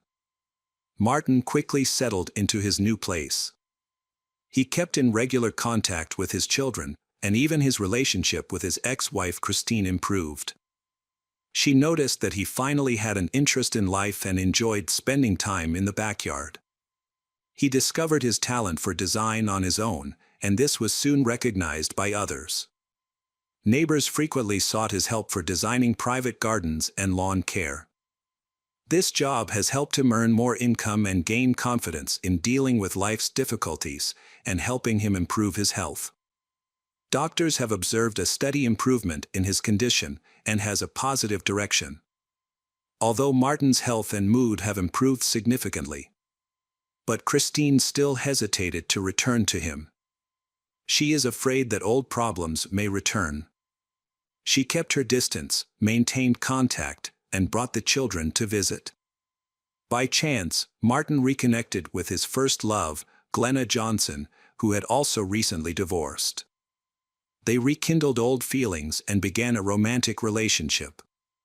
Glenna eventually moved in with Martin. Glenna's children remained with her ex-husband, but she still visits them regularly. Martin's children also visited from time to time. Glenna and Martin enjoy activities such as fishing, hunting, and hiking. She assisted with his physical limitations during these times. However, it was challenging, so they often opted for walks in the area or visits to the casino, which they loved in their youth. These casino visits have become a monthly routine for them, where they tested their luck. They became well known in the local community, often invite friends and acquaintances over to play poker, backyard barbecues, and generally forming a harmonious partnership.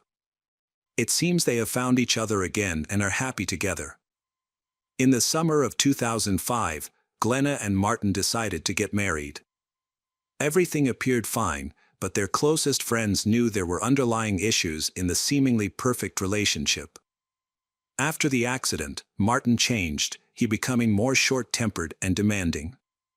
He tried to control Glenna and disliked when she did things without him or left him alone for errands. He tries to manage all their finances, which caused problems. She tried to manage family problems by himself, but he was suspicious that she was not entirely honest, spending excessively on unnecessary items. During this time, he continued to receive disability benefits, and his wife took on guardianship, but she had one weakness. Glenna was a gambler and spent a lot of money on it. She visited the casino much more often than her husband, without him knowing, and she losing a lot of money. Additionally, there were issues between Glenna and his ex-wife, Christine. Apparently, Martin frequently complained about Christine, accusing her of leaving him during a tough time after the accident, but he didn't talk about how he made Christine's life unbearable. Christine tolerated him for 2 years before leaving, but she continued to support him as much as she could. Christine kept in touch with Martin's and brought the children to visit he. However, he spoke negatively about Christine to his new wife, Glenna. Plus, Glenna also expressed that she absolutely does not like the children of Martin and Christine. This made Christine and her children feel uncomfortable, to the point where they didn't want to visit Martin when Glenna was there. They disliked hearing unpleasant things about their mother, Christine, and she supported their decision by not bringing them to their father. Martin became angry with his ex-wife and constantly quarreled with her.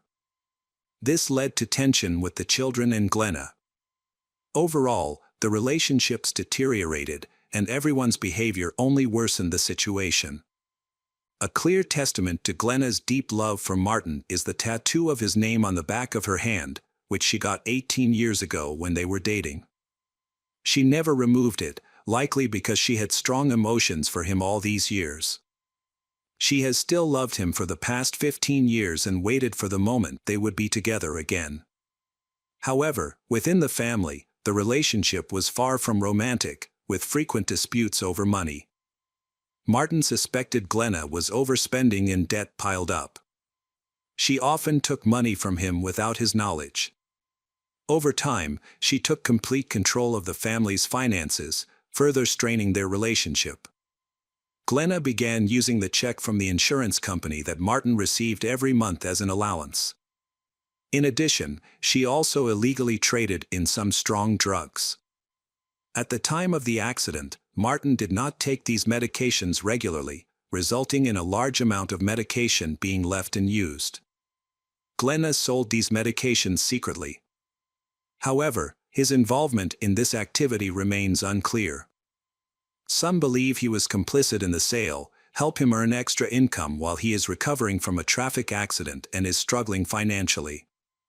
But there are also those who oppose this theory, who believe that Glenna sold the remaining amount of medicine without telling him.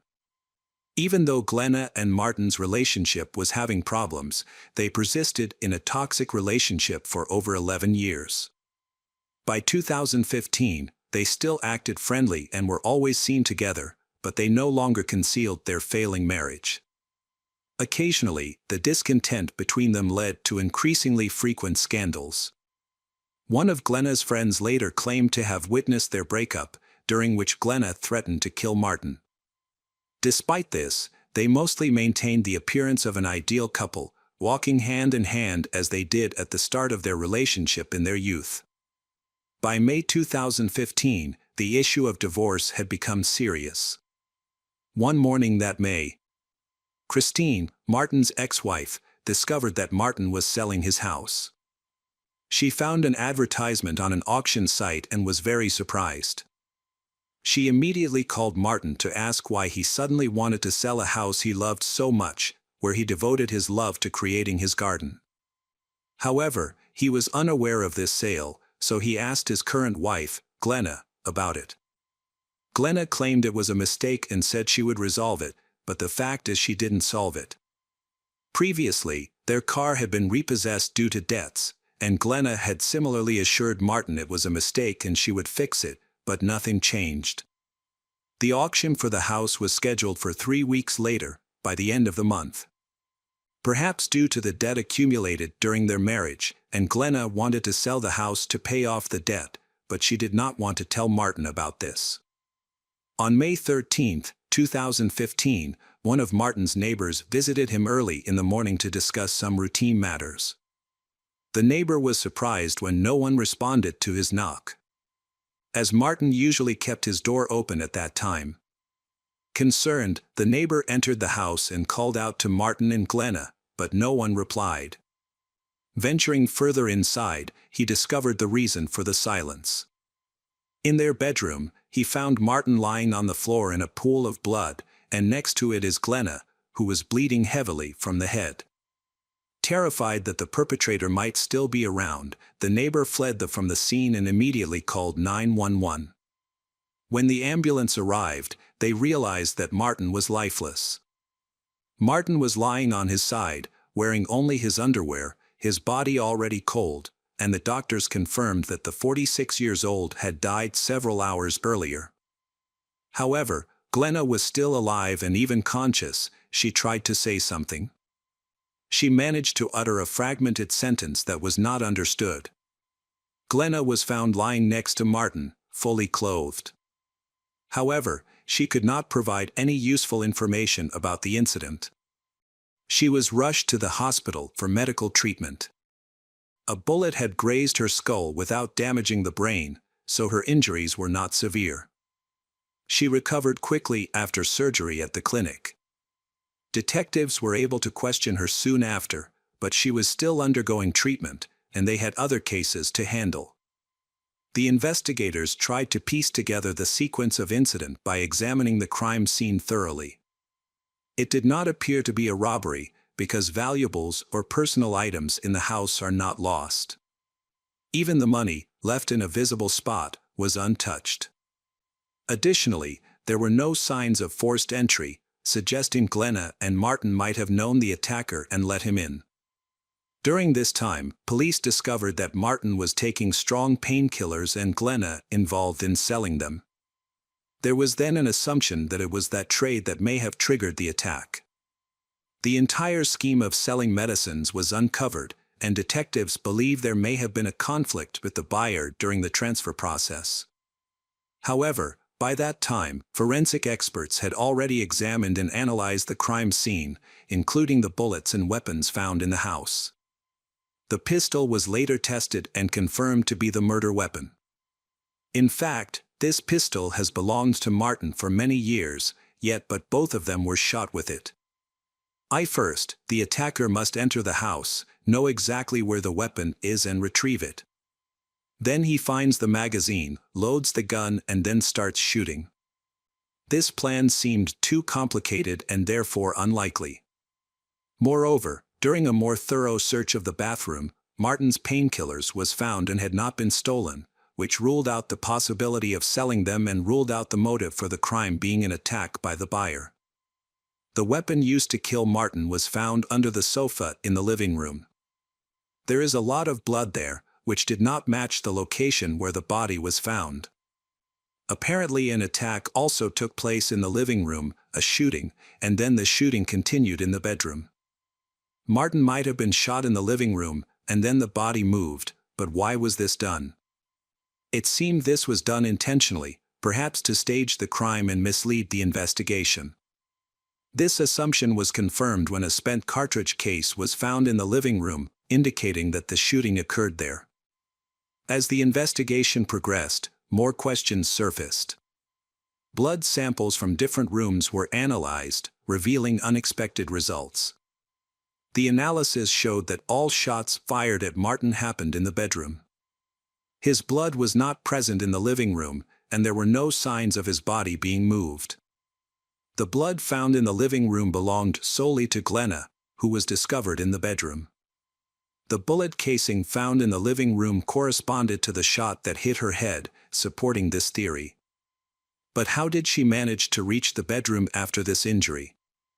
Medical experts informed the police that this scenario was possible because Glenna's injury was less severe than initially thought.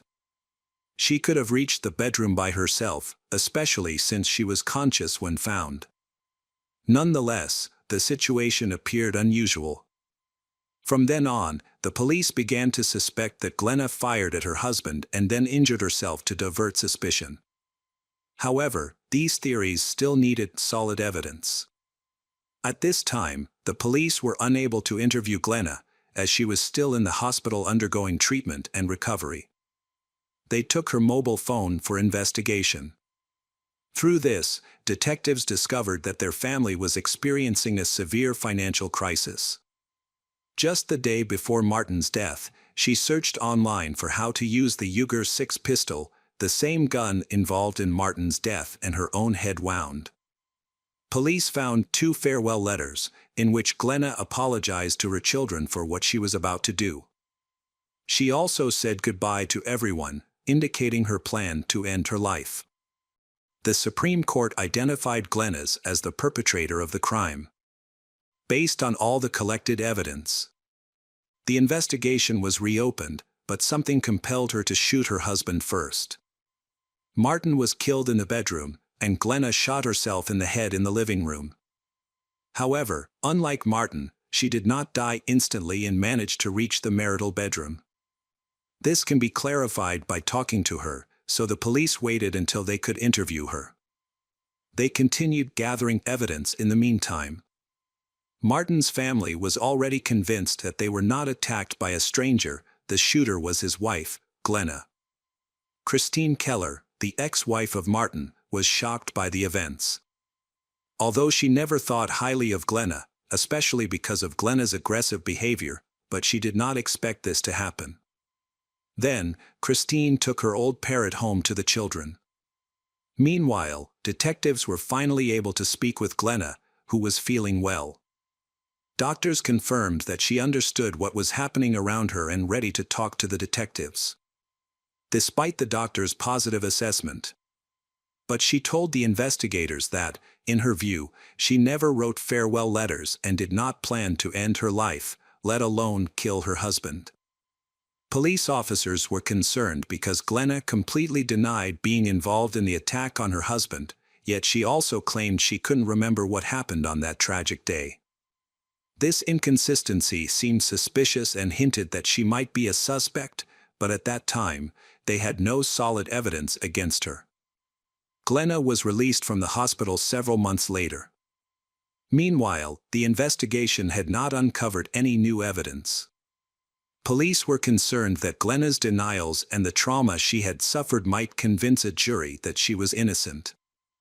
One day, Christine was awakened by the parrot's voice and went to see it. She was amazed by what it was saying. She decided to use her phone to record the monologue. The parrot kept repeating, "It says, beg Glenna, don't shoot him." This caused Christine's great shock and fear. For a while afterwards, she was even haunted by nightmares. She immediately informed the police and later showed them the video recording. Although the use of a parrot as a witness in court was unprecedented, from that moment on, all of the detectives' suspicions about Glenna's involvement in the case were confirmed. New details of the case have attracted widespread public and media attention. Meanwhile, the investigation continued. The incident was again in the news at the end of June 2016 when police arrested Glenna. They had been collecting evidence to piece together a full case that would clearly show the jury who the killer was and help the Martin family get justice. It was initially thought that the footage of the parrot accusing Glenna would not be used, as it might seem too provocative, and it was uncertain how the jury would react to it. The prosecutor argued that Glenna was in severe financial trouble and could not admit her gambling failures to her spouse. For a long time before the murder, she neglected to pay bills because all her money went to cover debts from her gambling addiction. Eventually, she decided to end her life, writing 2 letters, one to her husband and one to the children. This suggested that Glenna did not initially plan to harm her husband, but something went awry. The final straw was the failed sale of the family home, which was put up for auction without her husband's knowledge. When Martin found out about this from Christine, he likely confronted Glenna. A fierce argument may have ensued, leading her to kill him in a fit of rage before deciding to end her life. Glenna and her lawyer claimed that she had no memory of the shooting or the letter and insisted that she loved her husband too much, so she can't hurt him. They presented a list of medications she was taking to improve cognitive function as evidence of her mental condition. She also denied searching online for how to use a gun, stating that she only used her phone for games and calls. The trial lasted 10 days. The prosecution believed it had a strong case to persuade the jury. However, the jury seemed uncertain, due to the largely circumstantial evidence. Then, a video of the parrot's words was introduced as a crucial piece of evidence. Experts say the parrots form a close relationship with their owner, Martin, and they learn to imitate Martin's voice. Most experts agree that those words left a strong and deep impression on the parrot's memory, so it repeated them over and over again. In the end, this evidence was effective. After 8 hours of deliberation, the jury found 49-year-old Glenna guilty. In this case, the parrot played an important role as a witness, contributing to finding justice.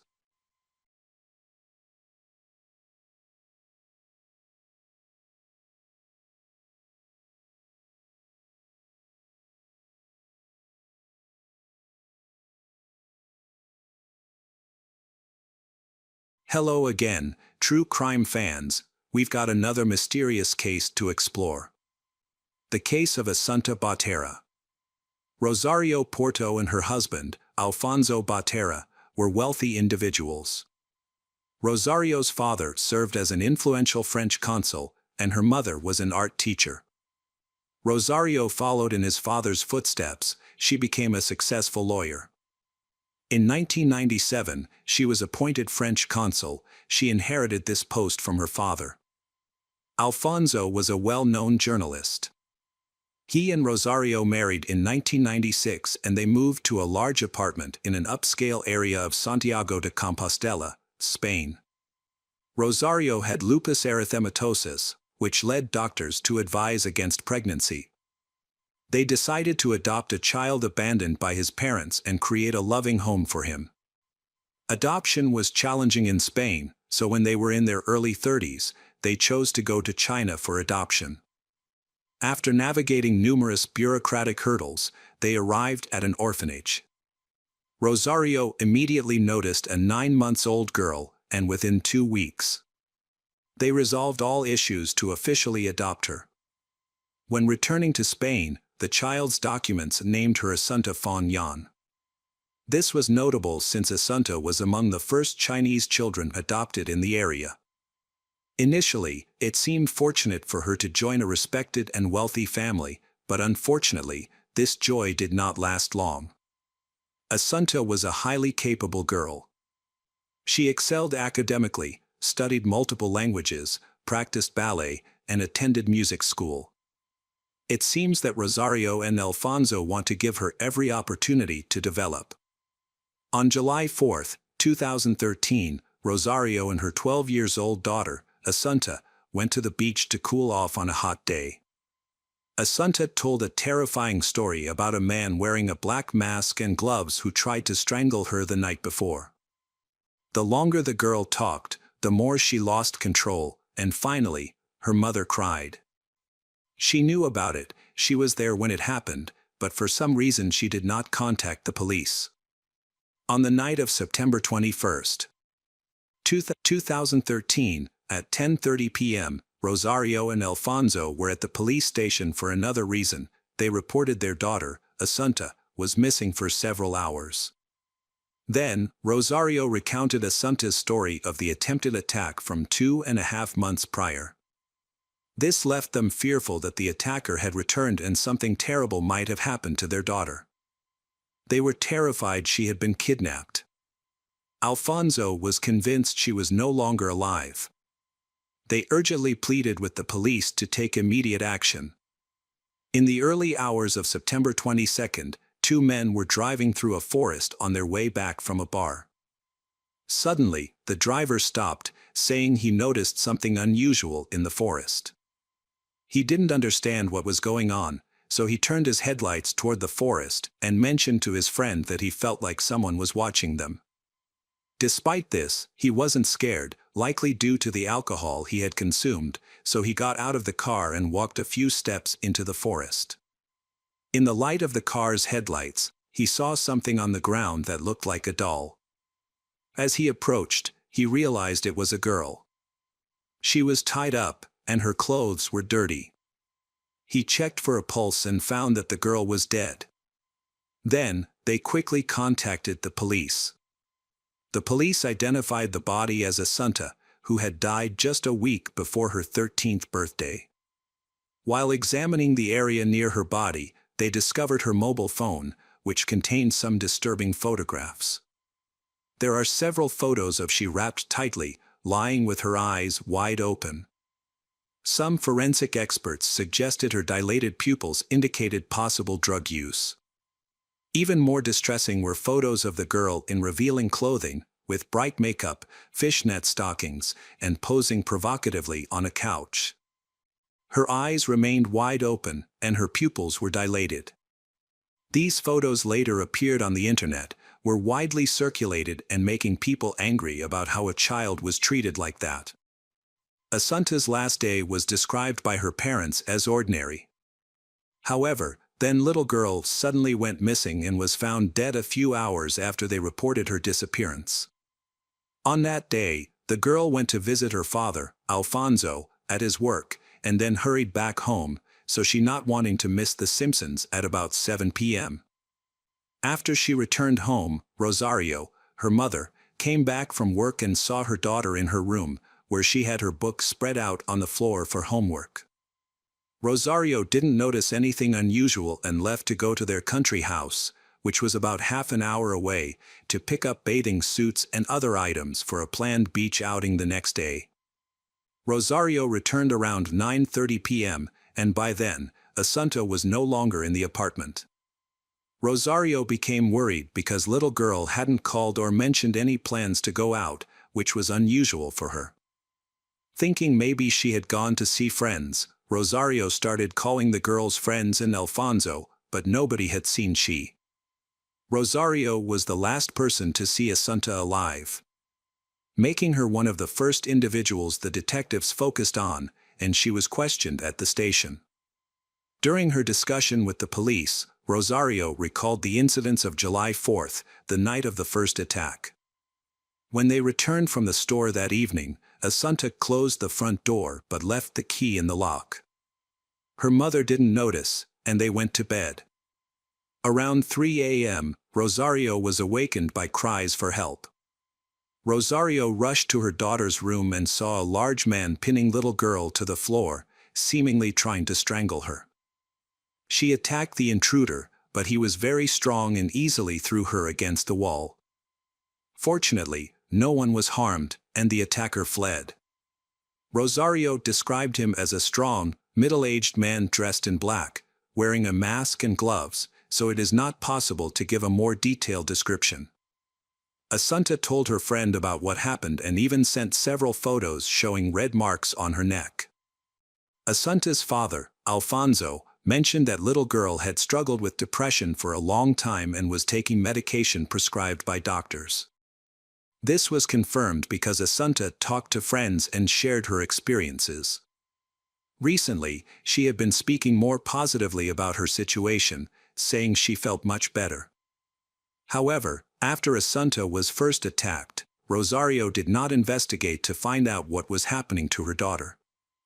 She cited Assunta's fragile emotional state and said she feared contacting police would upset Assunta. This explanation was not very convincing. Over the years, Assunta had been admitted to a psychiatric hospital because she often expressed end-her-life thoughts. Besides, she is very tired because of the overload of knowledge at school and extra classes. The nanny also said that Rosario had recently become very frustrated with Assunta, as little girl was no longer meeting Rosario's expectations, and her academic performance had declined.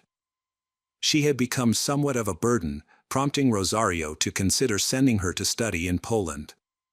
However, Rosario did not mention this to the detectives, so they decided to investigate Rosario's immediately. They were particularly interested in the country house Rosario visited on the day Assunta disappeared. As it turned out, when detectives got there, they found Assunta's body lying just 4 kilometers away.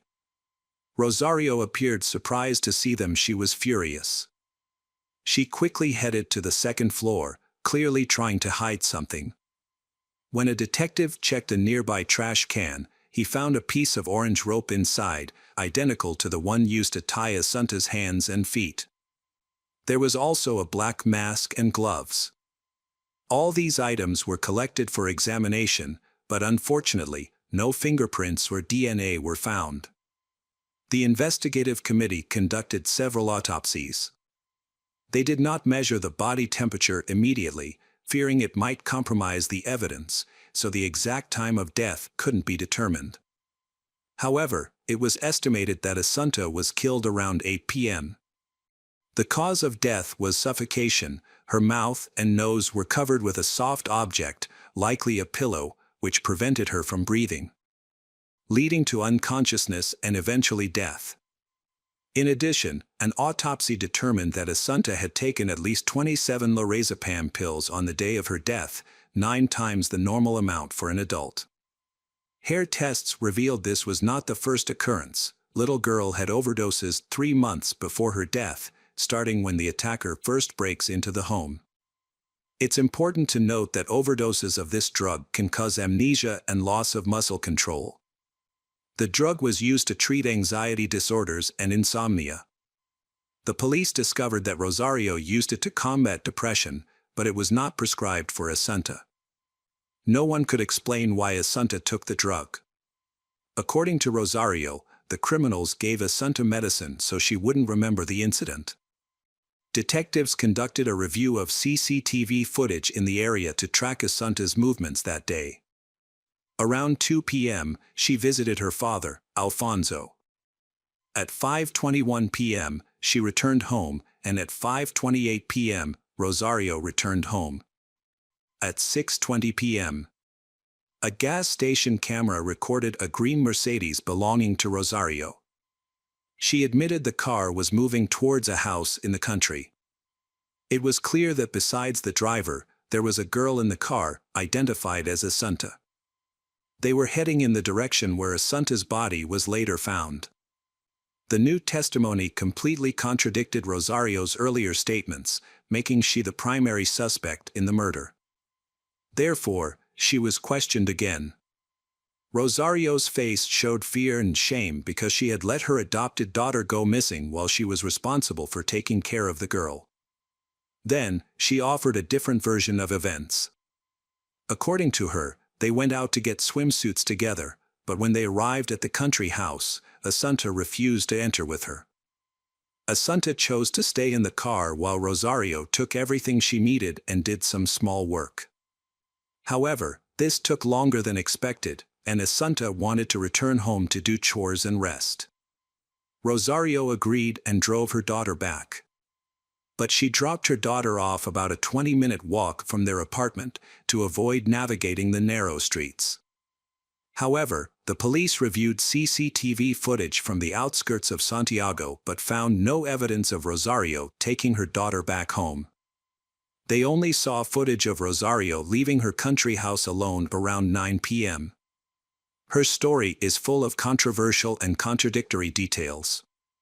She appeared to look at the detectives with arrogance, displaying coldness and showing no regret over the loss of her child.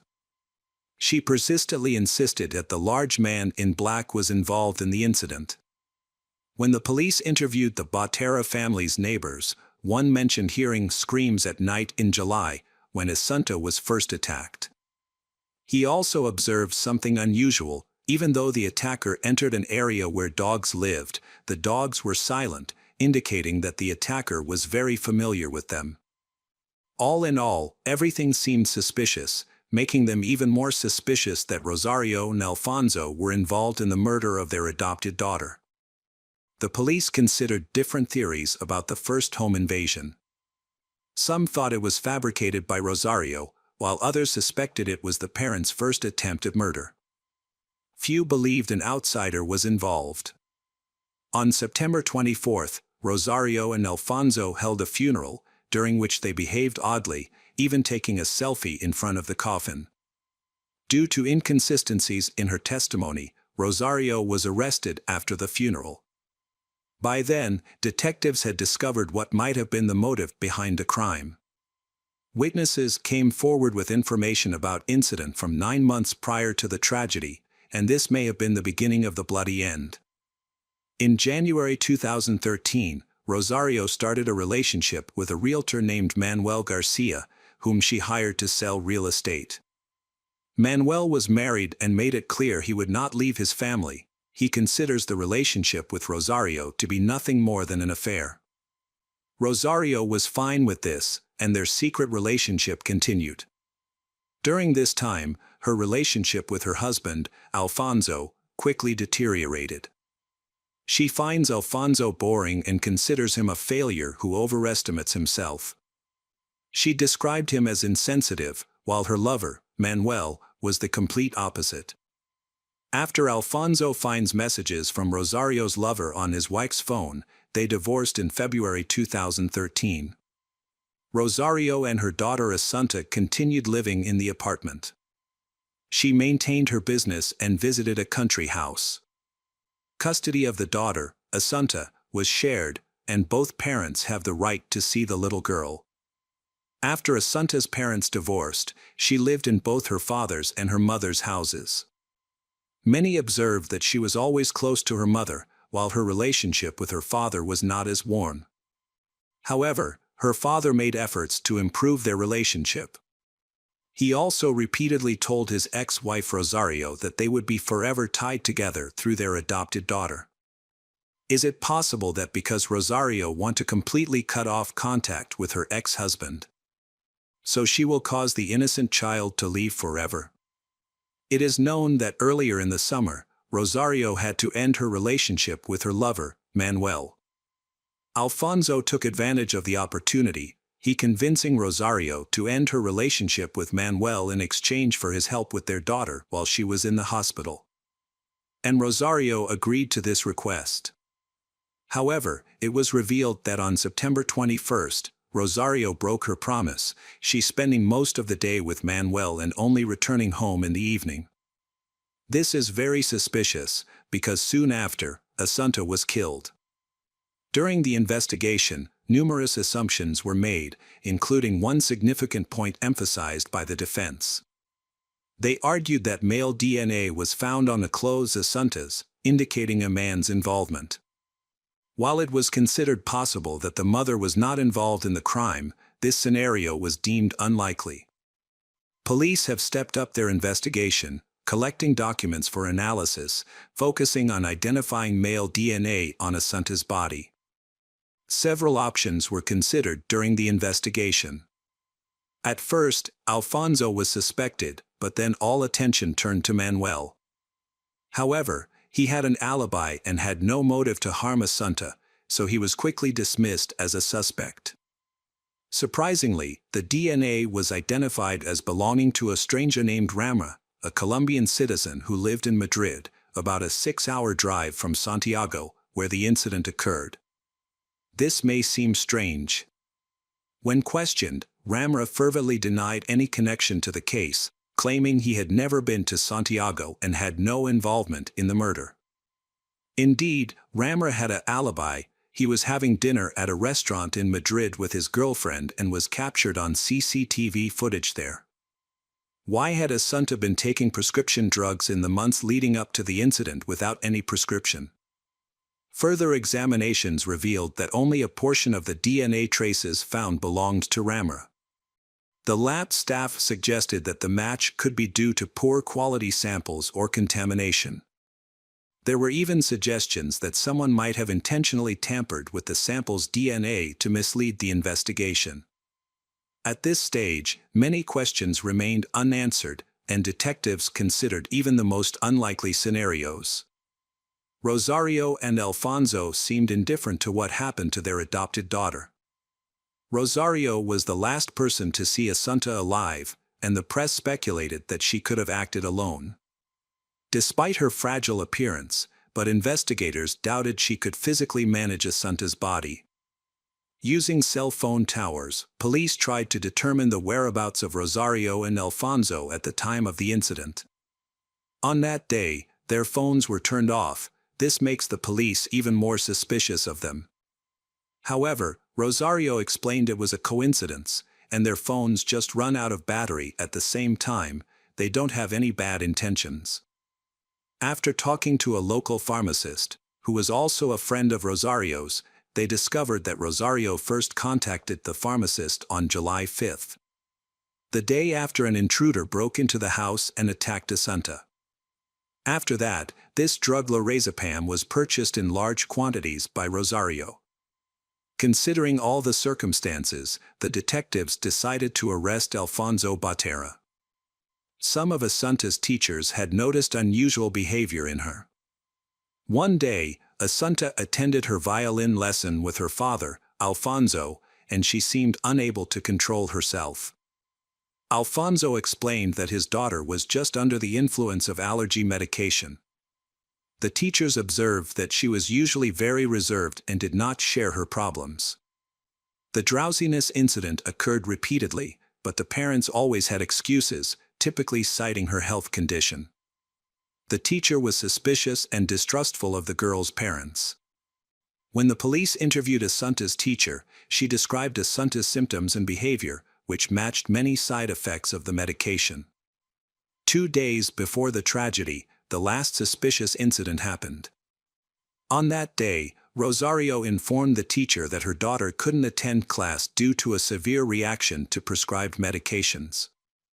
After hearing this, the detectives were convinced that the adoptive parents knew about the medications and attempted to poison Assunta. Although Rosario and Alfonso were divorced, but Alfonso was determined to reconcile with she.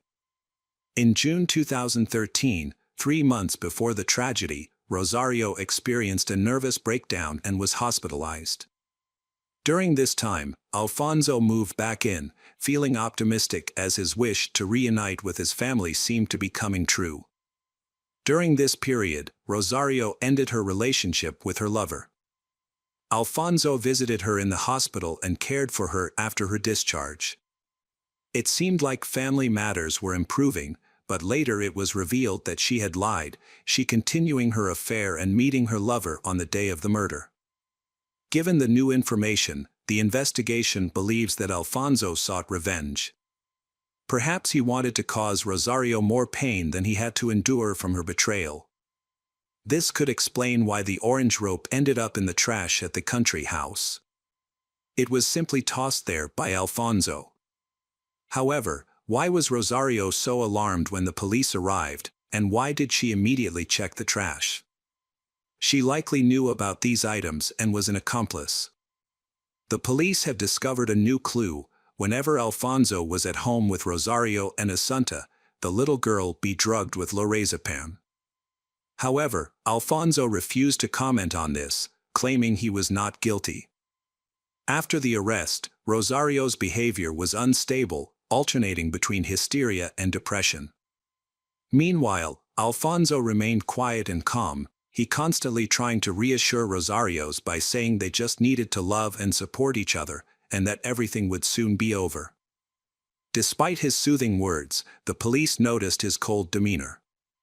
Eventually, the police found the storage media Alfonso used. It turned out that the hard drive on his laptop had been completely replaced.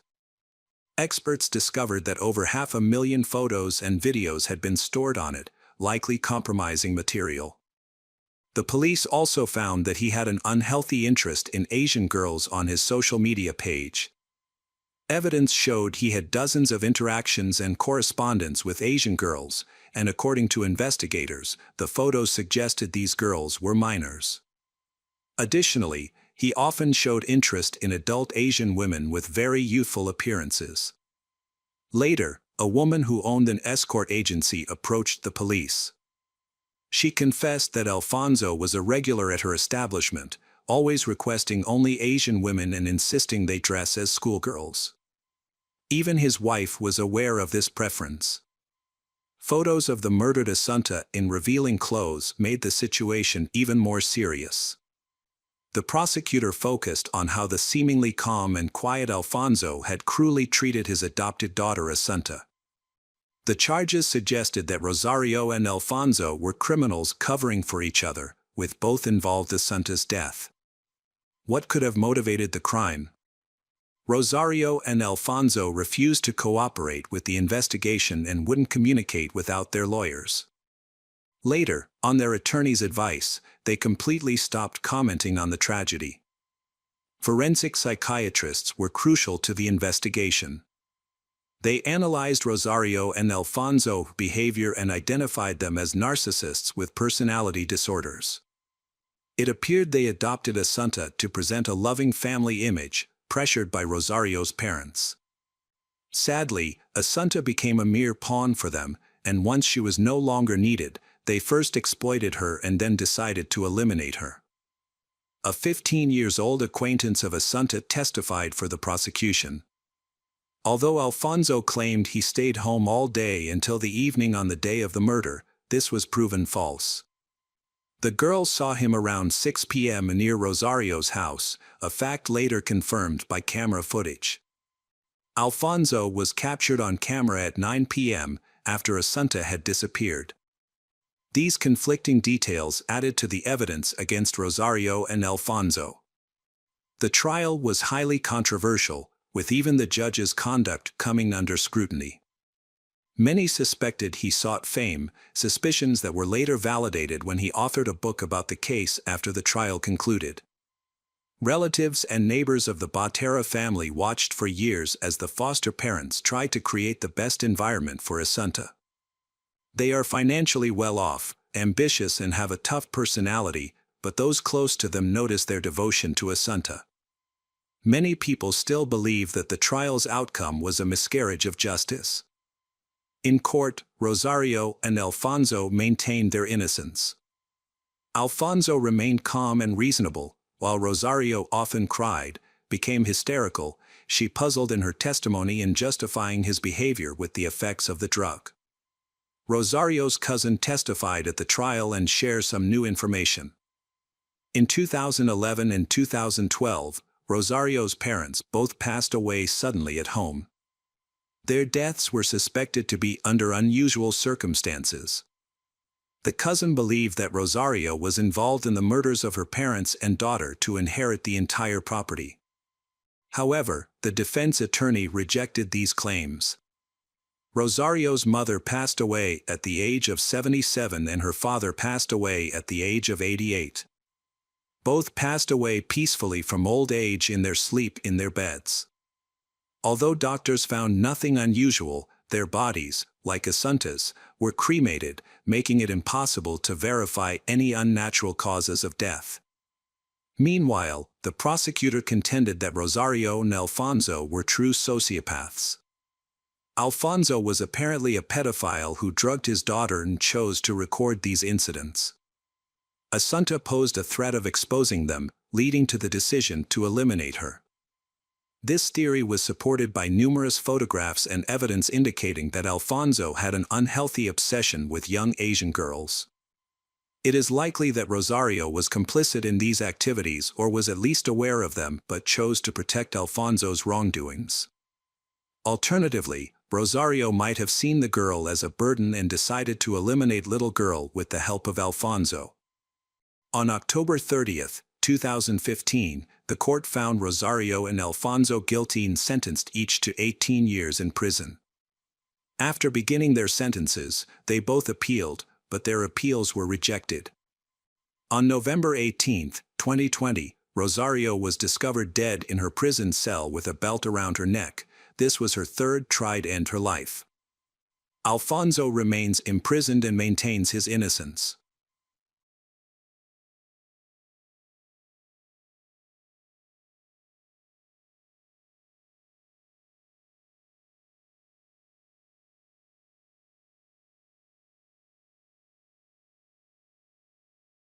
Hello again, true crime fans. We've got another mysterious case to explore.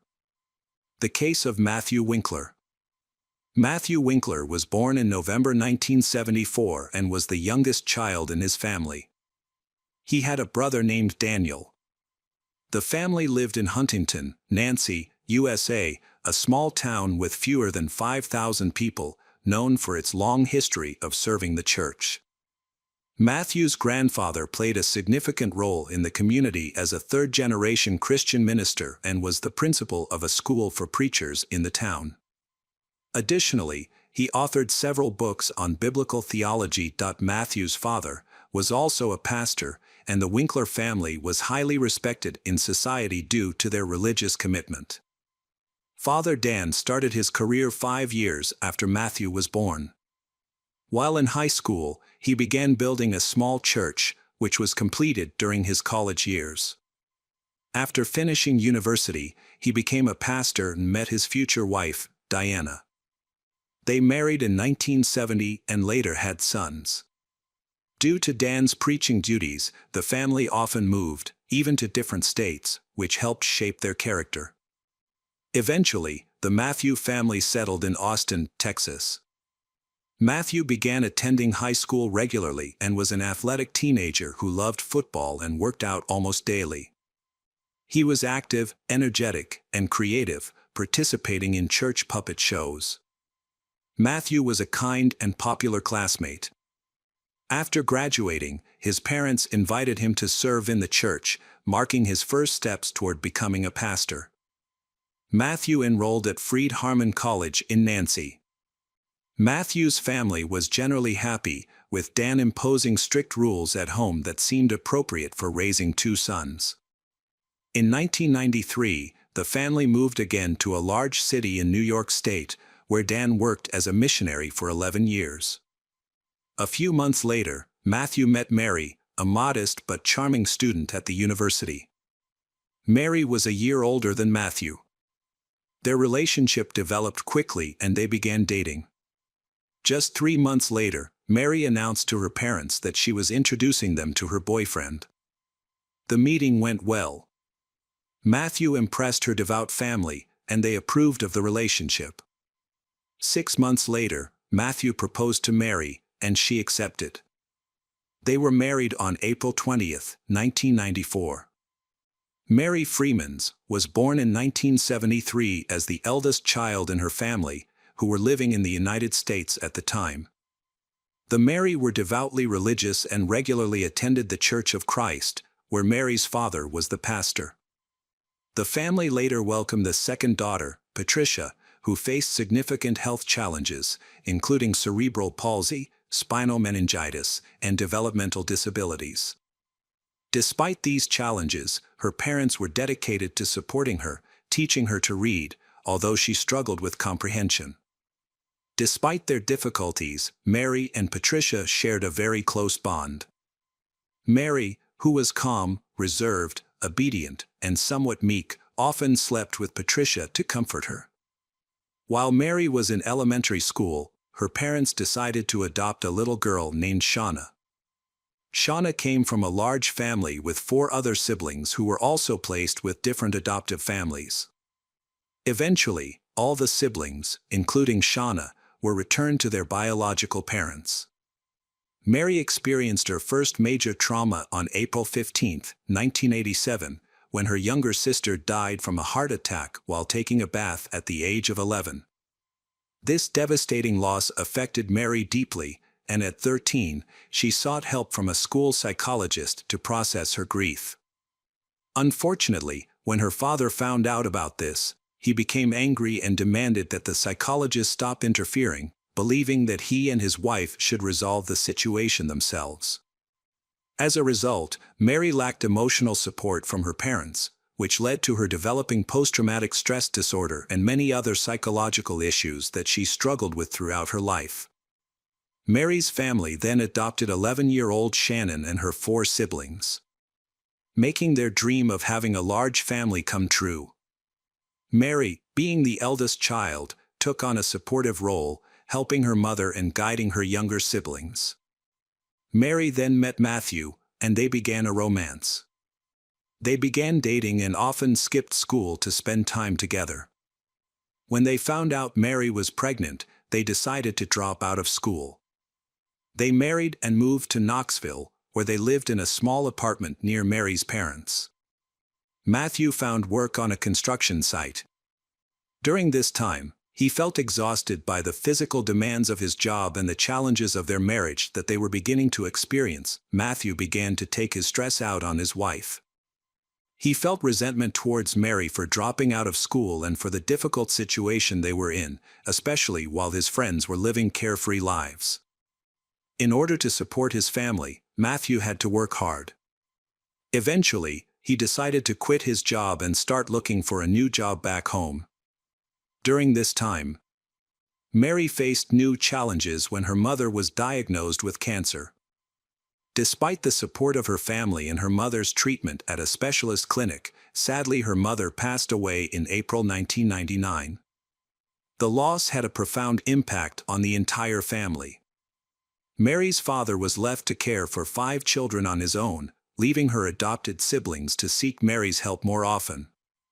Although she supported them as much as she could, she was unable to spend all her time with them as she was pregnant with her second child and responsible for her new baby. In June 1999, the Matthew family began searching for a home. With limited financial resources, they purchased a small, modest house that was still under construction in the small town of Pegram, which had a population of only 2,000. This town was located 15 kilometers from the church where Matthew had secured a job as a pastor. The family moved into their new house in preparation for the birth of their second daughter. Mary began to experience postpartum depression and faced many challenges during this time. Along with caring for her children, she also took on the responsibility of caring for her foster siblings, who were often demanding and difficult. This behavior frustrated both Mary and her husband, Matthew. Eventually, she began to withdraw from her relatives, possibly due to the constant pressure from her husband and foster siblings. A family friend described Mary as modest, shy, homely, and somewhat peculiar.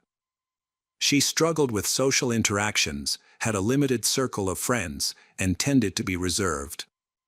At the same time, she experienced unpredictable mood swings, which sometimes upset her husband.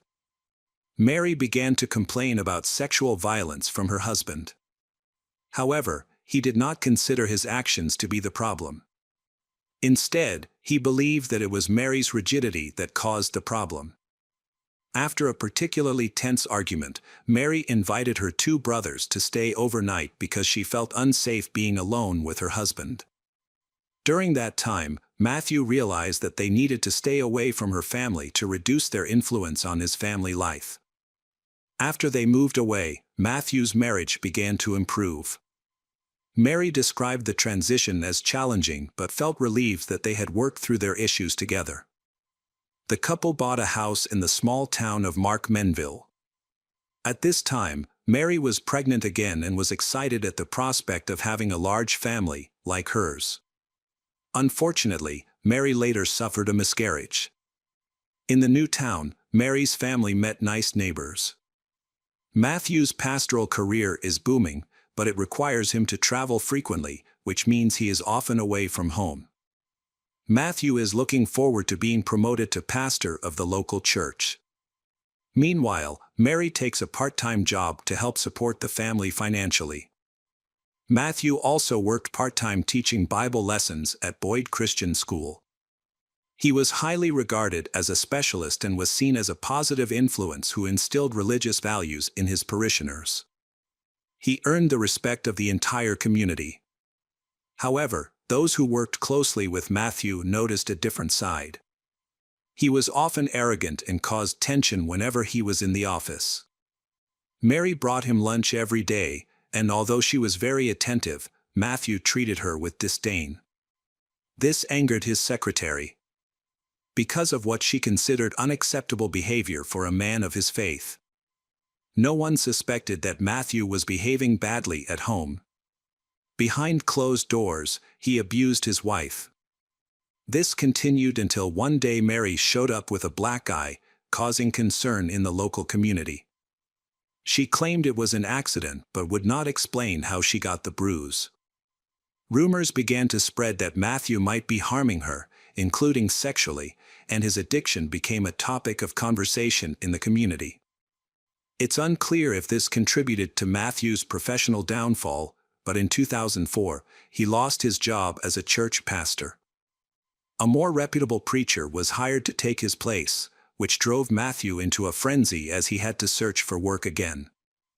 The Matthew family relocated to another city to start anew. There, Matthew finds work at a local church, and Mary is pregnant with another baby girl. However, the transition was not without its challenges. Soon after moving in, conflicts arose with the neighbors due to a dog that lived nearby. The Mary was worried that the dog might bite her children and even threatened to shoot it, which led to resistance from the neighbors. Meanwhile, at his new job at the church, Matthew's behavior changed dramatically. There, he was seen as a polite, caring, loving husband, admired as the head of a wonderful family. For a time, he struggled to maintain this positive image. Brett Glenn, a family friend with close ties to Matthew's family, supported him. While Matthew's family was attending the wedding anniversary of his best friend Brett, Matthew saw that Brett's family had bought a pistol for self-defense. Matthew thought that their family should also have a pistol at home. Matthew then took Mary to the shooting range to learn. However, soon after, strange events began to occur in Matthew's family. At that time, after giving birth, Mary enrolled in a teacher training program at the university. She wanted to get an education and find a job caring for sick children. On December 1, 2005, Mary received a check that appeared to be a lottery prize. She needed money to pay her insurance premiums, so she took out a loan while she waited for the lottery payout and also took out a similar loan from the bank. Unfortunately, it turned out to be a scam, leaving her in a difficult situation. She opened an account to deposit a large sum of money, but the check was fake. Mary attempted to commit financial fraud in the hopes of obtaining $6,500, but her scheme was too naive to succeed and was eventually discovered. In February 2006, she realized that her financial transaction had been declined. She then contacted the bank and changed the postal address of her account to a rented post office box, indicating her intention to commit fraud. She then opened a new bank account using only her cell phone number and postal address as her contact information. This account had a balance of $100, which she used to go to the bank and attempt to withdraw $7,000 to pay off her previous debt. She then redirected all of her mail to the rented post office box. Meanwhile, Matthew received congratulations from his father for their improving financial situation, completely unaware of the chaos his wife was causing. They had nearly paid off their debts thanks to compensation from an accident a few months earlier. Ironically, while Matthew focused on enhancing their financial well-being, Mary was engaged in fraudulent activities, making their situation even worse. The following day, the bank administration reached out to Mary to inform her that her transaction was illegal and that there were insufficient funds to fulfill her requested amounts. They insisted that she come to the branch with her husband to speak with the manager and resolve the issue. However, instead of discussing it with her husband, Mary chose to remain silent. A bank employee suggested that she take out a $5,000 loan to cover the shortfall, which would allow her to move on from the situation. Yet, since the account was joint with her husband, Mary could not make this decision without his approval, so she left without a solution. Later, bank employees contacted Mary again, warning her that she needed to address the issue urgently, or she could face criminal charges for fraud. They reiterated the loan offer, which would enable her to settle the debt related to counterfeit checks. Mary said she would consider it. While she was contemplating her options, a tragic event occurred on March 22, 2006. The Matthew were expected to attend the church service with the parishioners, and their 3 daughters were also supposed to join the other children. However, when the time came, the entire family was absent. This raised suspicions since the pastor's family was known for never missing significant events. After a brief wait, the elder called their home, but there was no answer, which was unusual for church ministers. Additionally, Matthew was scheduled to deliver an important sermon that day, leading everyone present to suspect that something was amiss. A church minister visited Matthew and Mary's home to check on them. The lights were on, and the TV was blaring, but nobody responded to his calls or knocks at the door. The minister tried looking through the windows but couldn't see inside. He then sought help from neighbors and fellow church members. After an extensive search, they found spare keys in a shed on the property. At around 9 p.m., they finally opened the door to the house. When they entered, the pastors witnessed a horrifying scene. In the couple's bedroom, they discovered Matthew's body on the floor, surrounded by a pool of blood. The church pastors then called 911, prompting police and ambulances to arrive at the scene. Doctors confirmed Matthew was dead. Forensic experts began working to find evidence, but because the crime scene had many traces left by witnesses, it was difficult for them to collect evidence. Meanwhile, Mary and the children were missing from the house, and the family car was gone. Police suspected that the rest of the family may have been kidnapped and were in danger. At the time, no one could have imagined what had actually happened in the house. The autopsy report showed that Matthew had suffered a fatal gunshot wound to the chest and had bled to death. The police's investigation uncovered Mary's involvement in financial fraud, which tarnished her reputation. She was now seen as both a victim and a criminal due to her use of counterfeit checks. As a result, she, her children, and her car were placed on a wanted list. Police attempted to track her mobile phone and discovered that she was in Orange Beach, Alabama, approximately 600 kilometers from where the crime occurred. Police in that area were alerted and worked to apprehend her. On March 23, a police officer spotted a minivan making an illegal U-turn around 7:30 p.m. 3 police cars surrounded Mary's vehicle in a grocery store parking lot. The police acted carefully, fearing that she and her children might have been kidnapped and could be in danger. However, Mary was driving the minivan herself, and she was quickly arrested. She listened to her rights with a blank expression and went to the police station with her children. In the back seat of her car, they discovered a 12-gauge shotgun, and Matthew was shot with. Mary's daughters extremely frightened. Mary gave her relatives contact information so the children could be cared for while she was arrested. She faced criminal charges of check fraud and explained the circumstances surrounding her husband Matthew's death on the bedroom floor. Just a day after her arrest, Mary confessed that the previous day, she and her husband had had a minor argument, which led to them sleeping in separate rooms. She eventually retrieved a gun he had kept in the closet for protection. Mary said she could not remember the events clearly, feeling like she had amnesia. She recalled hearing a noise and then seeing her husband fall out of bed, gasping for air and covered in blood. Her account was a blur to her. She could not remember how she got the gun and shot him, nor could she explain her actions. 5 months after her arrest, Mary's father mortgaged their home to pay the $750,000 bail to get her out. After her release, Mary moved to Tennessee and worked at a dry cleaner while awaiting trial. Prosecutors argued that Mary had carefully planned the murder. She disabled Matthew's cell phone to prevent him from calling for help, leading to his death from blood loss.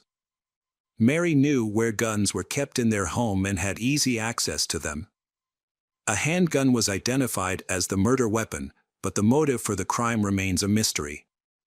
Mary, who used to be so quiet and gentle, and why she killed her husband, while the locals considered Matthew a holy man. The children stated that Matthew was a good father who never harmed them or their mother. They had never witnessed any arguments between their parents. One day, they were awakened by a loud noise and went to investigate. As they turned the corner in the hallway, they saw their father lying on the floor. However, their mother quickly closed the door in front of them, leaving the girls confused about what had happened. The prosecution alleged that Mary was experiencing financial difficulties that she tried to hide from her husband. This was difficult to maintain, as he would eventually discover her deception when he checked her bills. It is believed that after uncovering her fraud, Matthew was shot, or that she planned to kill him to prevent him from learning about her schemes. During the investigation, it was revealed that the check fraud was not Mary's only illegal activity. She had submitted a fake document to 5 banks, committing scams totaling $17,500. This type of fraud, known as check kiting, involves artificially inflating the balance on a bank account to access non-existent funds. Bank staff confirmed that they repeatedly asked Mary and her husband to meet with managers to resolve the issue of missing money. None of the banks reported her to the police, and they tried to resolve the situation amicably. However, Mary chose to ignore their requests because she wanted to hide her financial troubles from her husband. During the trial, Mary denied confessing to murdering her husband, claiming that she was in a state of shock. Her attorneys argued that her husband was a domestic abuser who not only assaulted her, but also raped her and coerced her into committing these acts of fraud. A key point of the defense concerned the murder weapon. They argued that loading the shotgun would have made a lot of noise, which would have woken her husband, suggesting that it had been loaded long before the crime occurred. Mary, unaware of the gun being ready, simply grabbed it to threaten her husband. Unfortunately, the gun accidentally discharged, resulting in her husband's death. Therefore, the defense asserted that the shooting was an accident. The scenario raises the question of why a loving wife would point a gun at her sleeping husband, even if her intention was to intimidate him, not shoot him.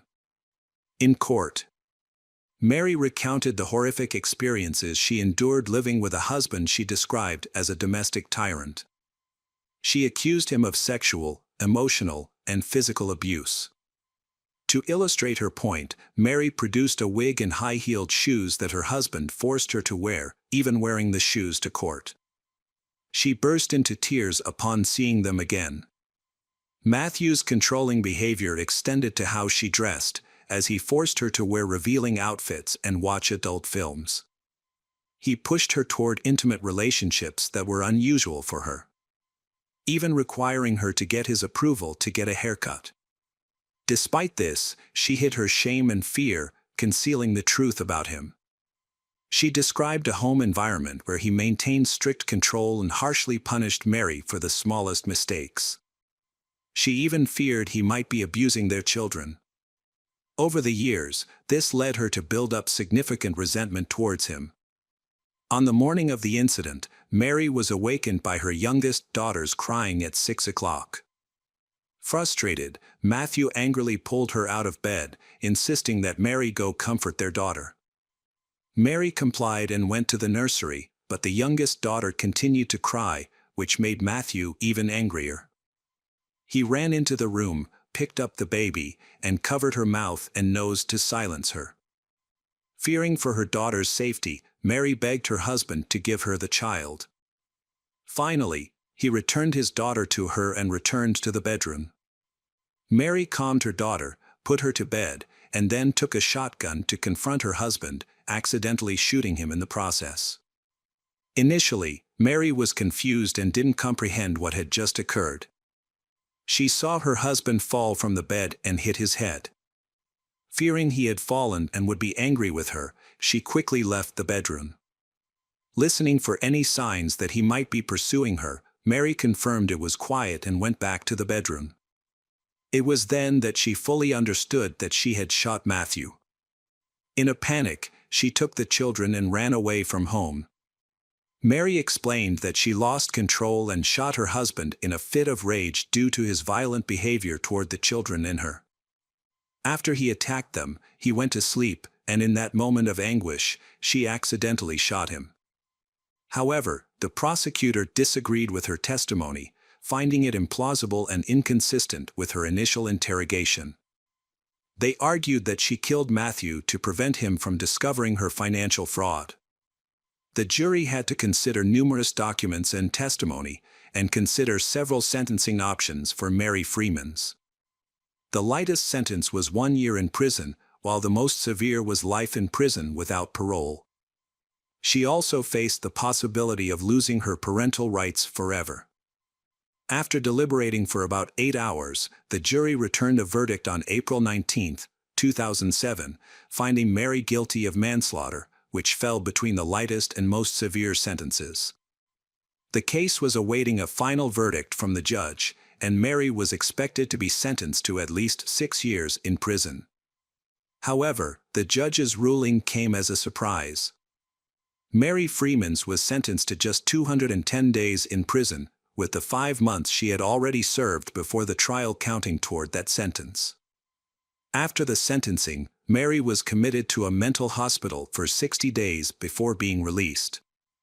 The judge and jury justified their lenient sentence by stating that they believed Mary and considered her a victim of domestic violence who had been pushed to her limits.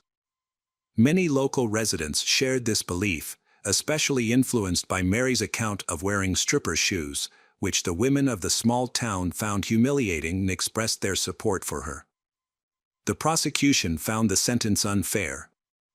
They believed it was a premeditated murder because Mary deliberately picked up a gun and entered the bedroom without being pursued or in any danger.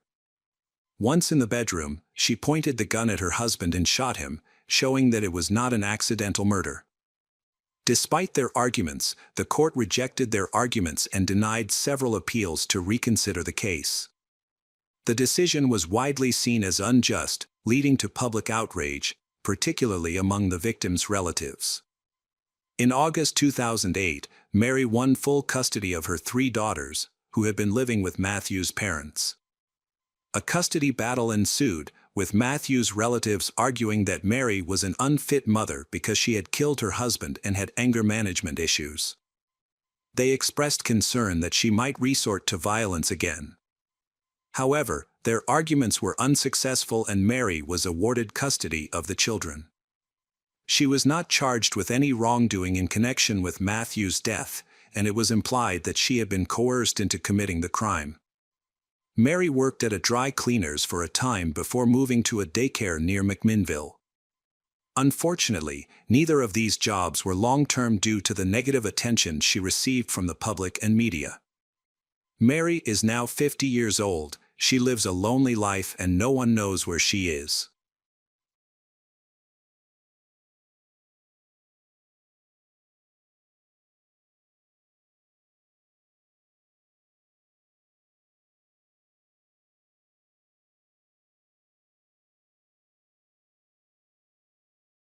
Hello friends, welcome to our channel. Today we're going to take a look at another horrible case with you.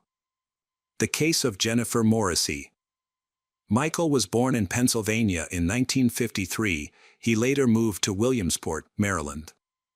Overall, his childhood was quite normal. After graduating from high school, he went to college and quickly married his girlfriend, whom he had loved for several years. The feeling was mutual, so she readily agreed.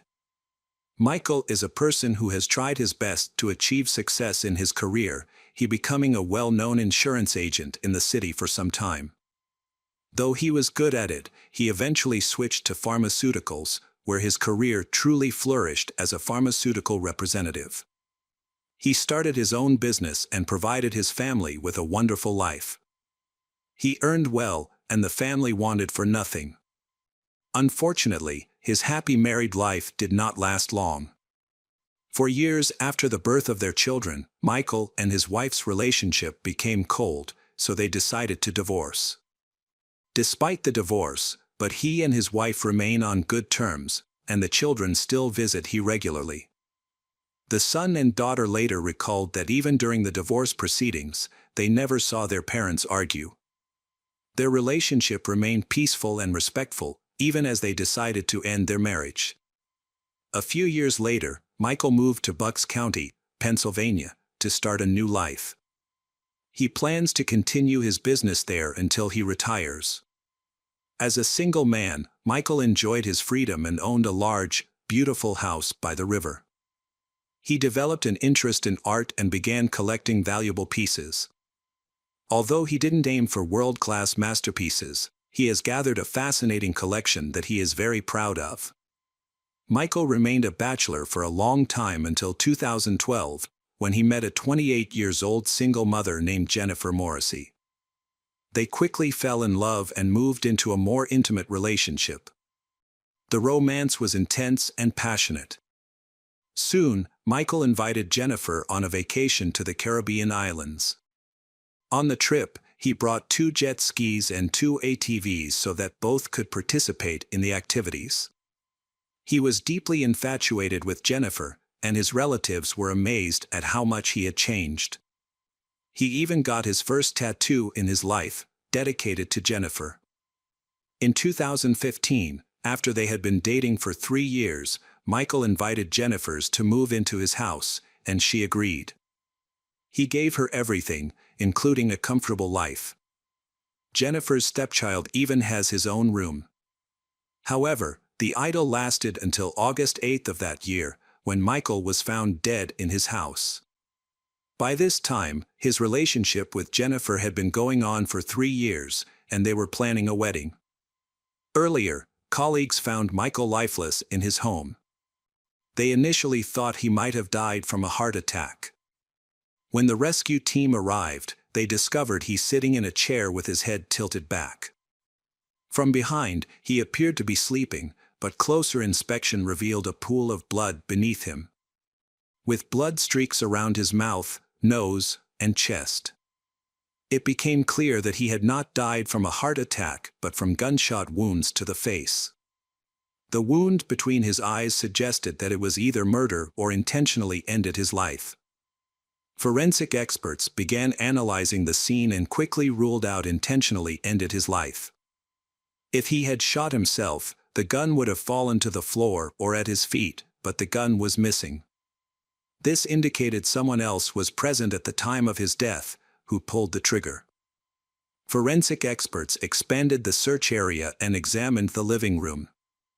A .380 caliber cartridge case was found about 10 meters from Michael. There were no signs of a struggle inside the house, perhaps because the killer suddenly attacked him and acted abruptly. In addition, the watch, a laptop, and a cell phone of Michael's were also lost, indicating a robbery. It appears he witnessed a break-in, prompting the attacker to kill him to silence him. Further clues were found in Michael's bedroom. Investigators learned that he owned 2 registered guns. However, only one gun was found, and the holster for his Smith & Wesson .38 was empty. It was confirmed that he was shot with this missing gun. He had kept the gun for self-defense, indicating the perpetrator likely knew its location. There were no signs of a struggle, no injuries on Michael. This suggests the criminal knew the house, the location of the weapon, and how to escape unnoticed. As a result, investigators began testing people who had close contact with Michael to identify the suspect. The robbery theory quickly to unravel. Although Michael's pockets were empty, along with his cell phone, laptop, and watch were all lost, but other valuable objects remained intact. These valuable objects are highly visible, include his art collection, which featured some valuable pieces. Notably, each painting in his collection was lit up. The intruder didn't come to the house to rob but specifically to kill. Several items were taken to create a fake scene of a robbery, in order to mislead the investigation.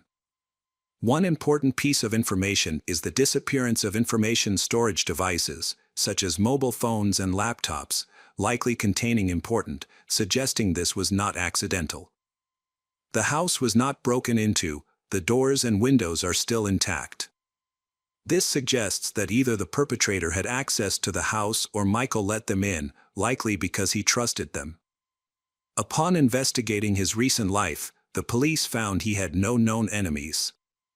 He had been in a long-term relationship with a woman named Jennifer Morrissey, who was 33 years old. Some neighbors noted that she was the fiancée of he. However, she had vanished without a trace, which seemed very suspicious. Neighbors described Jennifer as a rather private person who did not like to talk about herself or her past. It was known that she had conflicts with her mother. Jennifer recounted her difficult childhood living in her mother's house, and she had been abused a lot. She accused two men of repeatedly raping her during her teenage years. However, her mother did not believe it. So, she eventually dropped out of school and left home. She recalls this period as a difficult one, and she suffered from severe depression. After leaving home, Jennifer had to support herself, so she found work as a mechanic. She also bought a sporty motorcycle and enjoyed riding around the city in her free time. On social media, she often boasted about speeding on night roads, indicating her love for danger. She also was a thrill seeker and expressed some of her ideals through her tattoos, which included several words across her chest and biceps, as well as a grinning skull on her arm. Jennifer became a mother at 20. The child's biological father quickly abandoned them, so she worked hard to secure her child's future. Besides her mechanic job, she also worked as a dancer at a nightclub in Pennsylvania. It was there in 2012 that she met Michael McNew, a 59-year-old regular at the club. During one visit, they struck up a conversation, and he invited her to dinner. Jennifer agreed to the date on the condition that he pay her $1,200 electricity bill. They began frequently visiting upscale restaurants and expensive places. Michael showered her with lavish gifts, including jewelry, a motorcycle, and a car, and he also took her on trips. Jennifer started referring to him as her sugar daddy, and he was happy to support a beautiful young woman. Jennifer's life is quite difficult, so it's not surprising that she saw Michael as a chance to improve things she had been unable to for years. She felt that Michael not only brought her the opportunity to get rich, but also brought her the respect and understanding she had never experienced in her life. They started dating in 2015, and their relationship deepened when they moved in together. Initially, their relationship seemed strong, but over time, it began to decline. Neighbors reported a major conflict happened a few months before Michael passed away. Some witnessed an intense argument, after which Michael and Jennifer allegedly separated. However, they continued living together even though their relationship has deteriorated greatly. Jennifer vanished shortly after the tragedy, and it appeared intentional. At that time, Jennifer was not considered a suspect. The police chose to reach out to Michael's children. They couldn't accept that their father had passed away. As soon as they learned what had happened to their father, they immediately packed their things.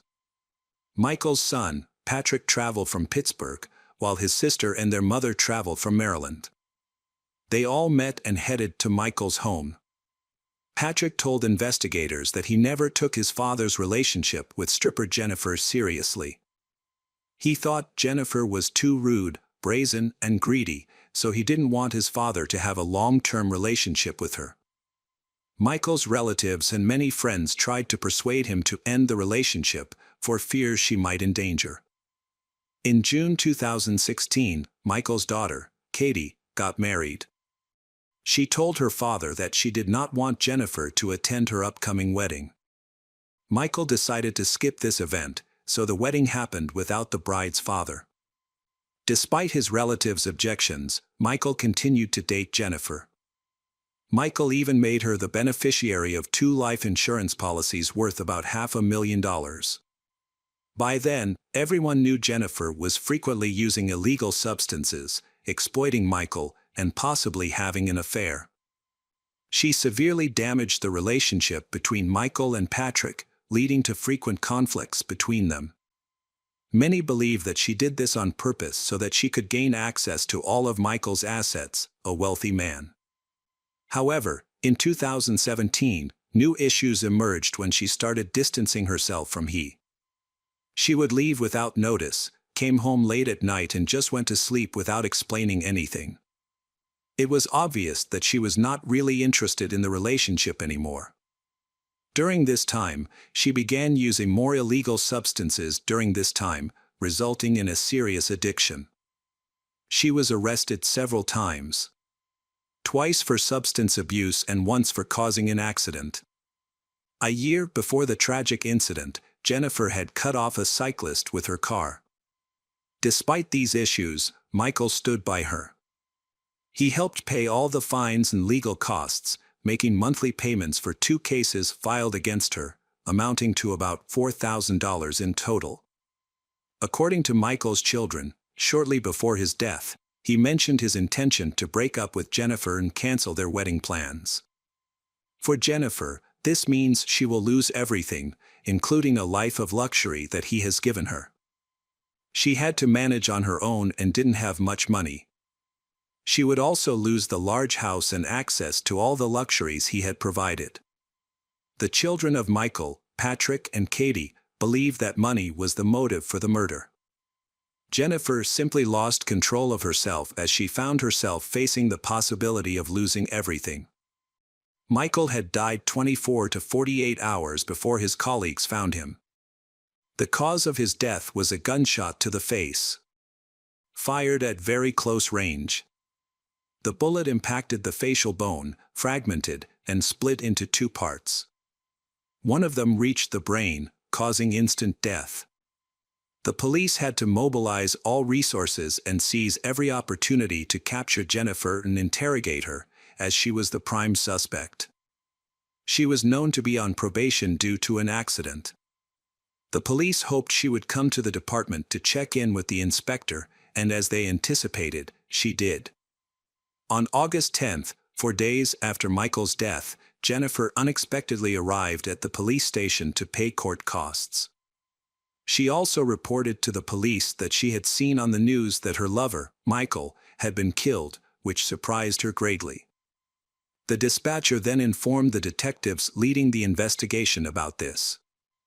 It seemed odd because news of the crime had appeared on TV and social media almost immediately after the murder. Why did Jennifer wait 4 days to contact the police?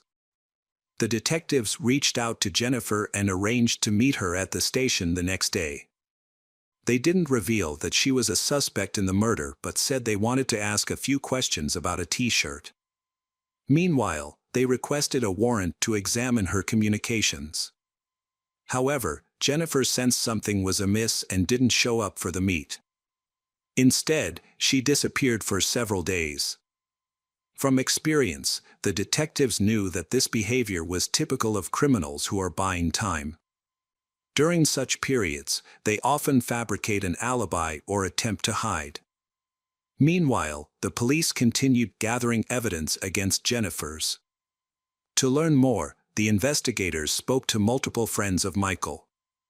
One friend revealed that shortly before the crime, Michael had called him, expressing fear for life.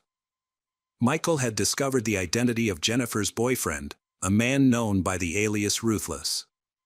According to Michael, this man was extremely dangerous. The situation was spiraling out of control, and Michael intended to break off his engagement quickly to protect himself. The man using the alias Ruthless was actually Charles Culo, a notorious figure in criminal circles who had been imprisoned several times. He had committed a string of serious offenses, with most charges related to the distribution of illegal substances. Just days before Michael's death, Charles was released from custody. Jennifer quickly moved in with Charles, but many of her belongings were still at Michael's house. She would occasionally stop by to collect her things, and Michael threatened to give them away to avoid seeing her again. Michael's friend mentioned that he was unhappy about Jennifer's affair. However, Michael chose not to compete with people from the criminal world and decided to end the relationship. The police believed this was a pivotal moment in the investigation. They had a new prime suspect, Charles, who would not have hesitated to shoot a defenseless elderly man. It was suspected that Charles accompanied her to Michael's house. And Charles and Jennifer simply wanted to make a profit, so they killed Michael so they wouldn't be hindered.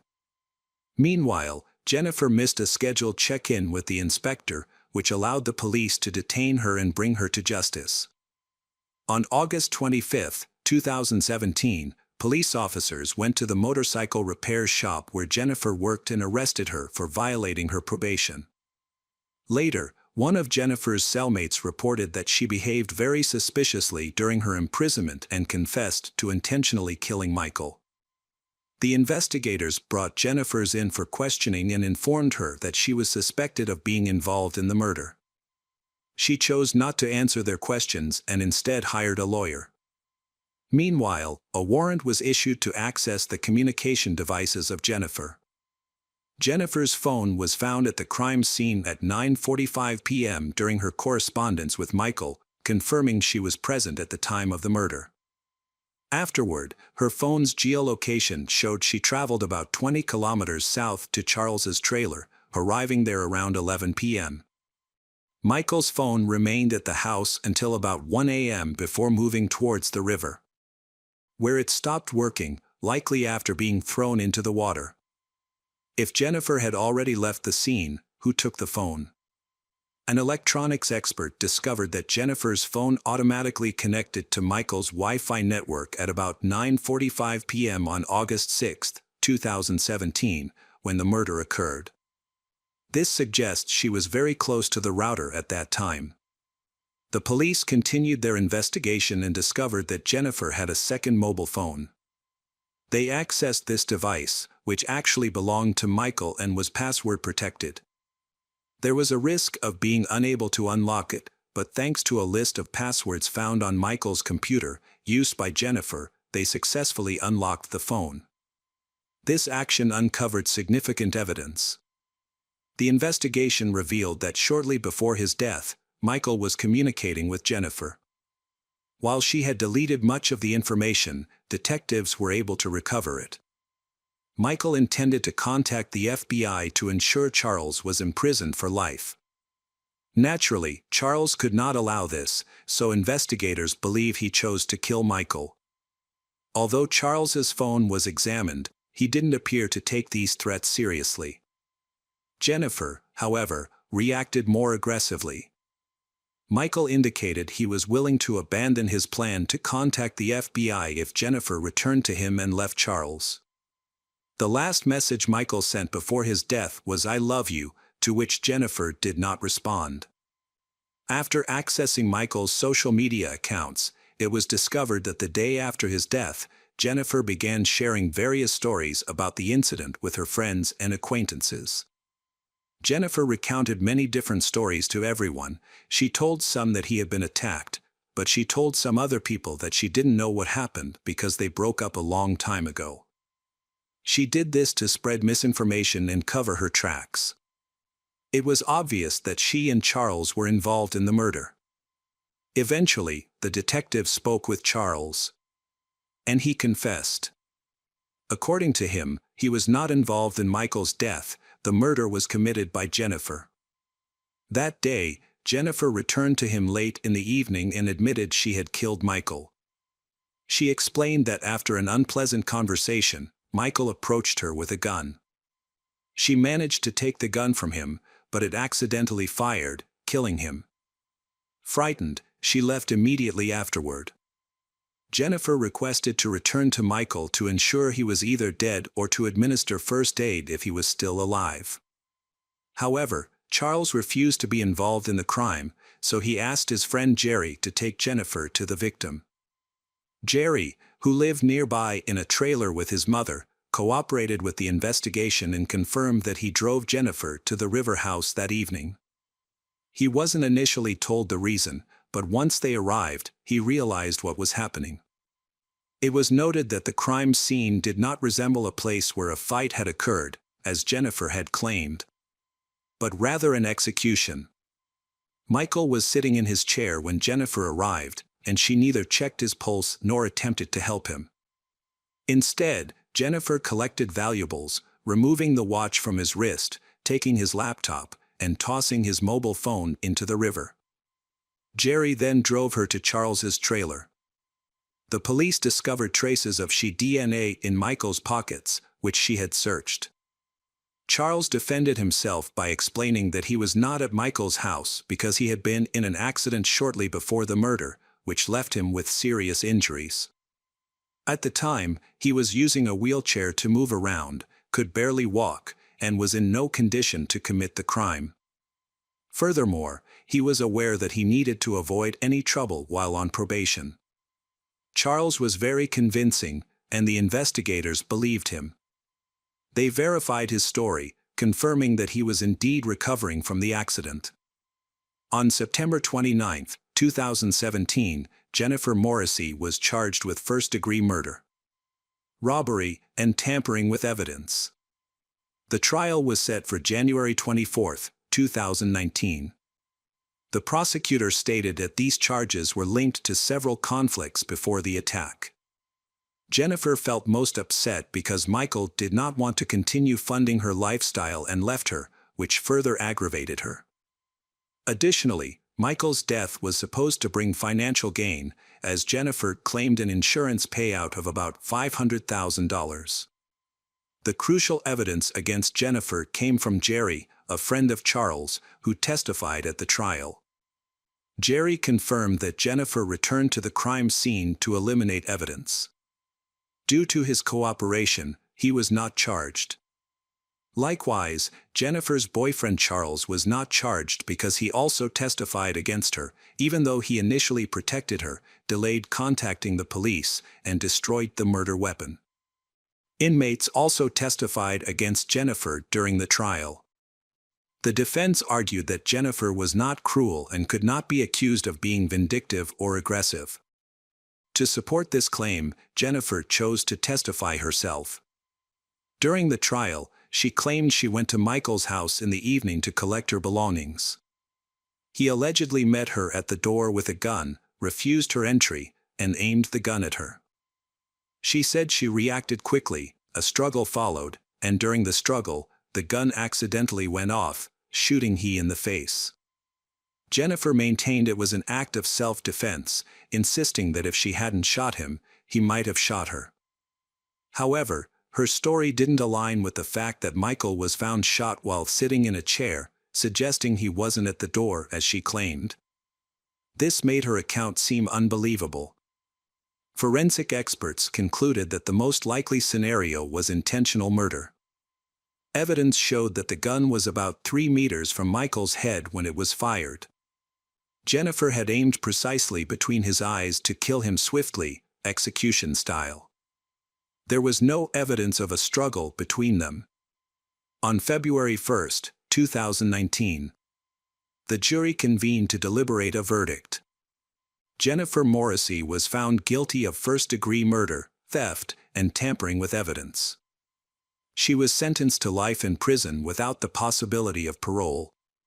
However, she never showed remorse. Michael's son was the most affected during the trial investigations. He repeatedly expressed his hatred towards Jennifer because she took his father away from him.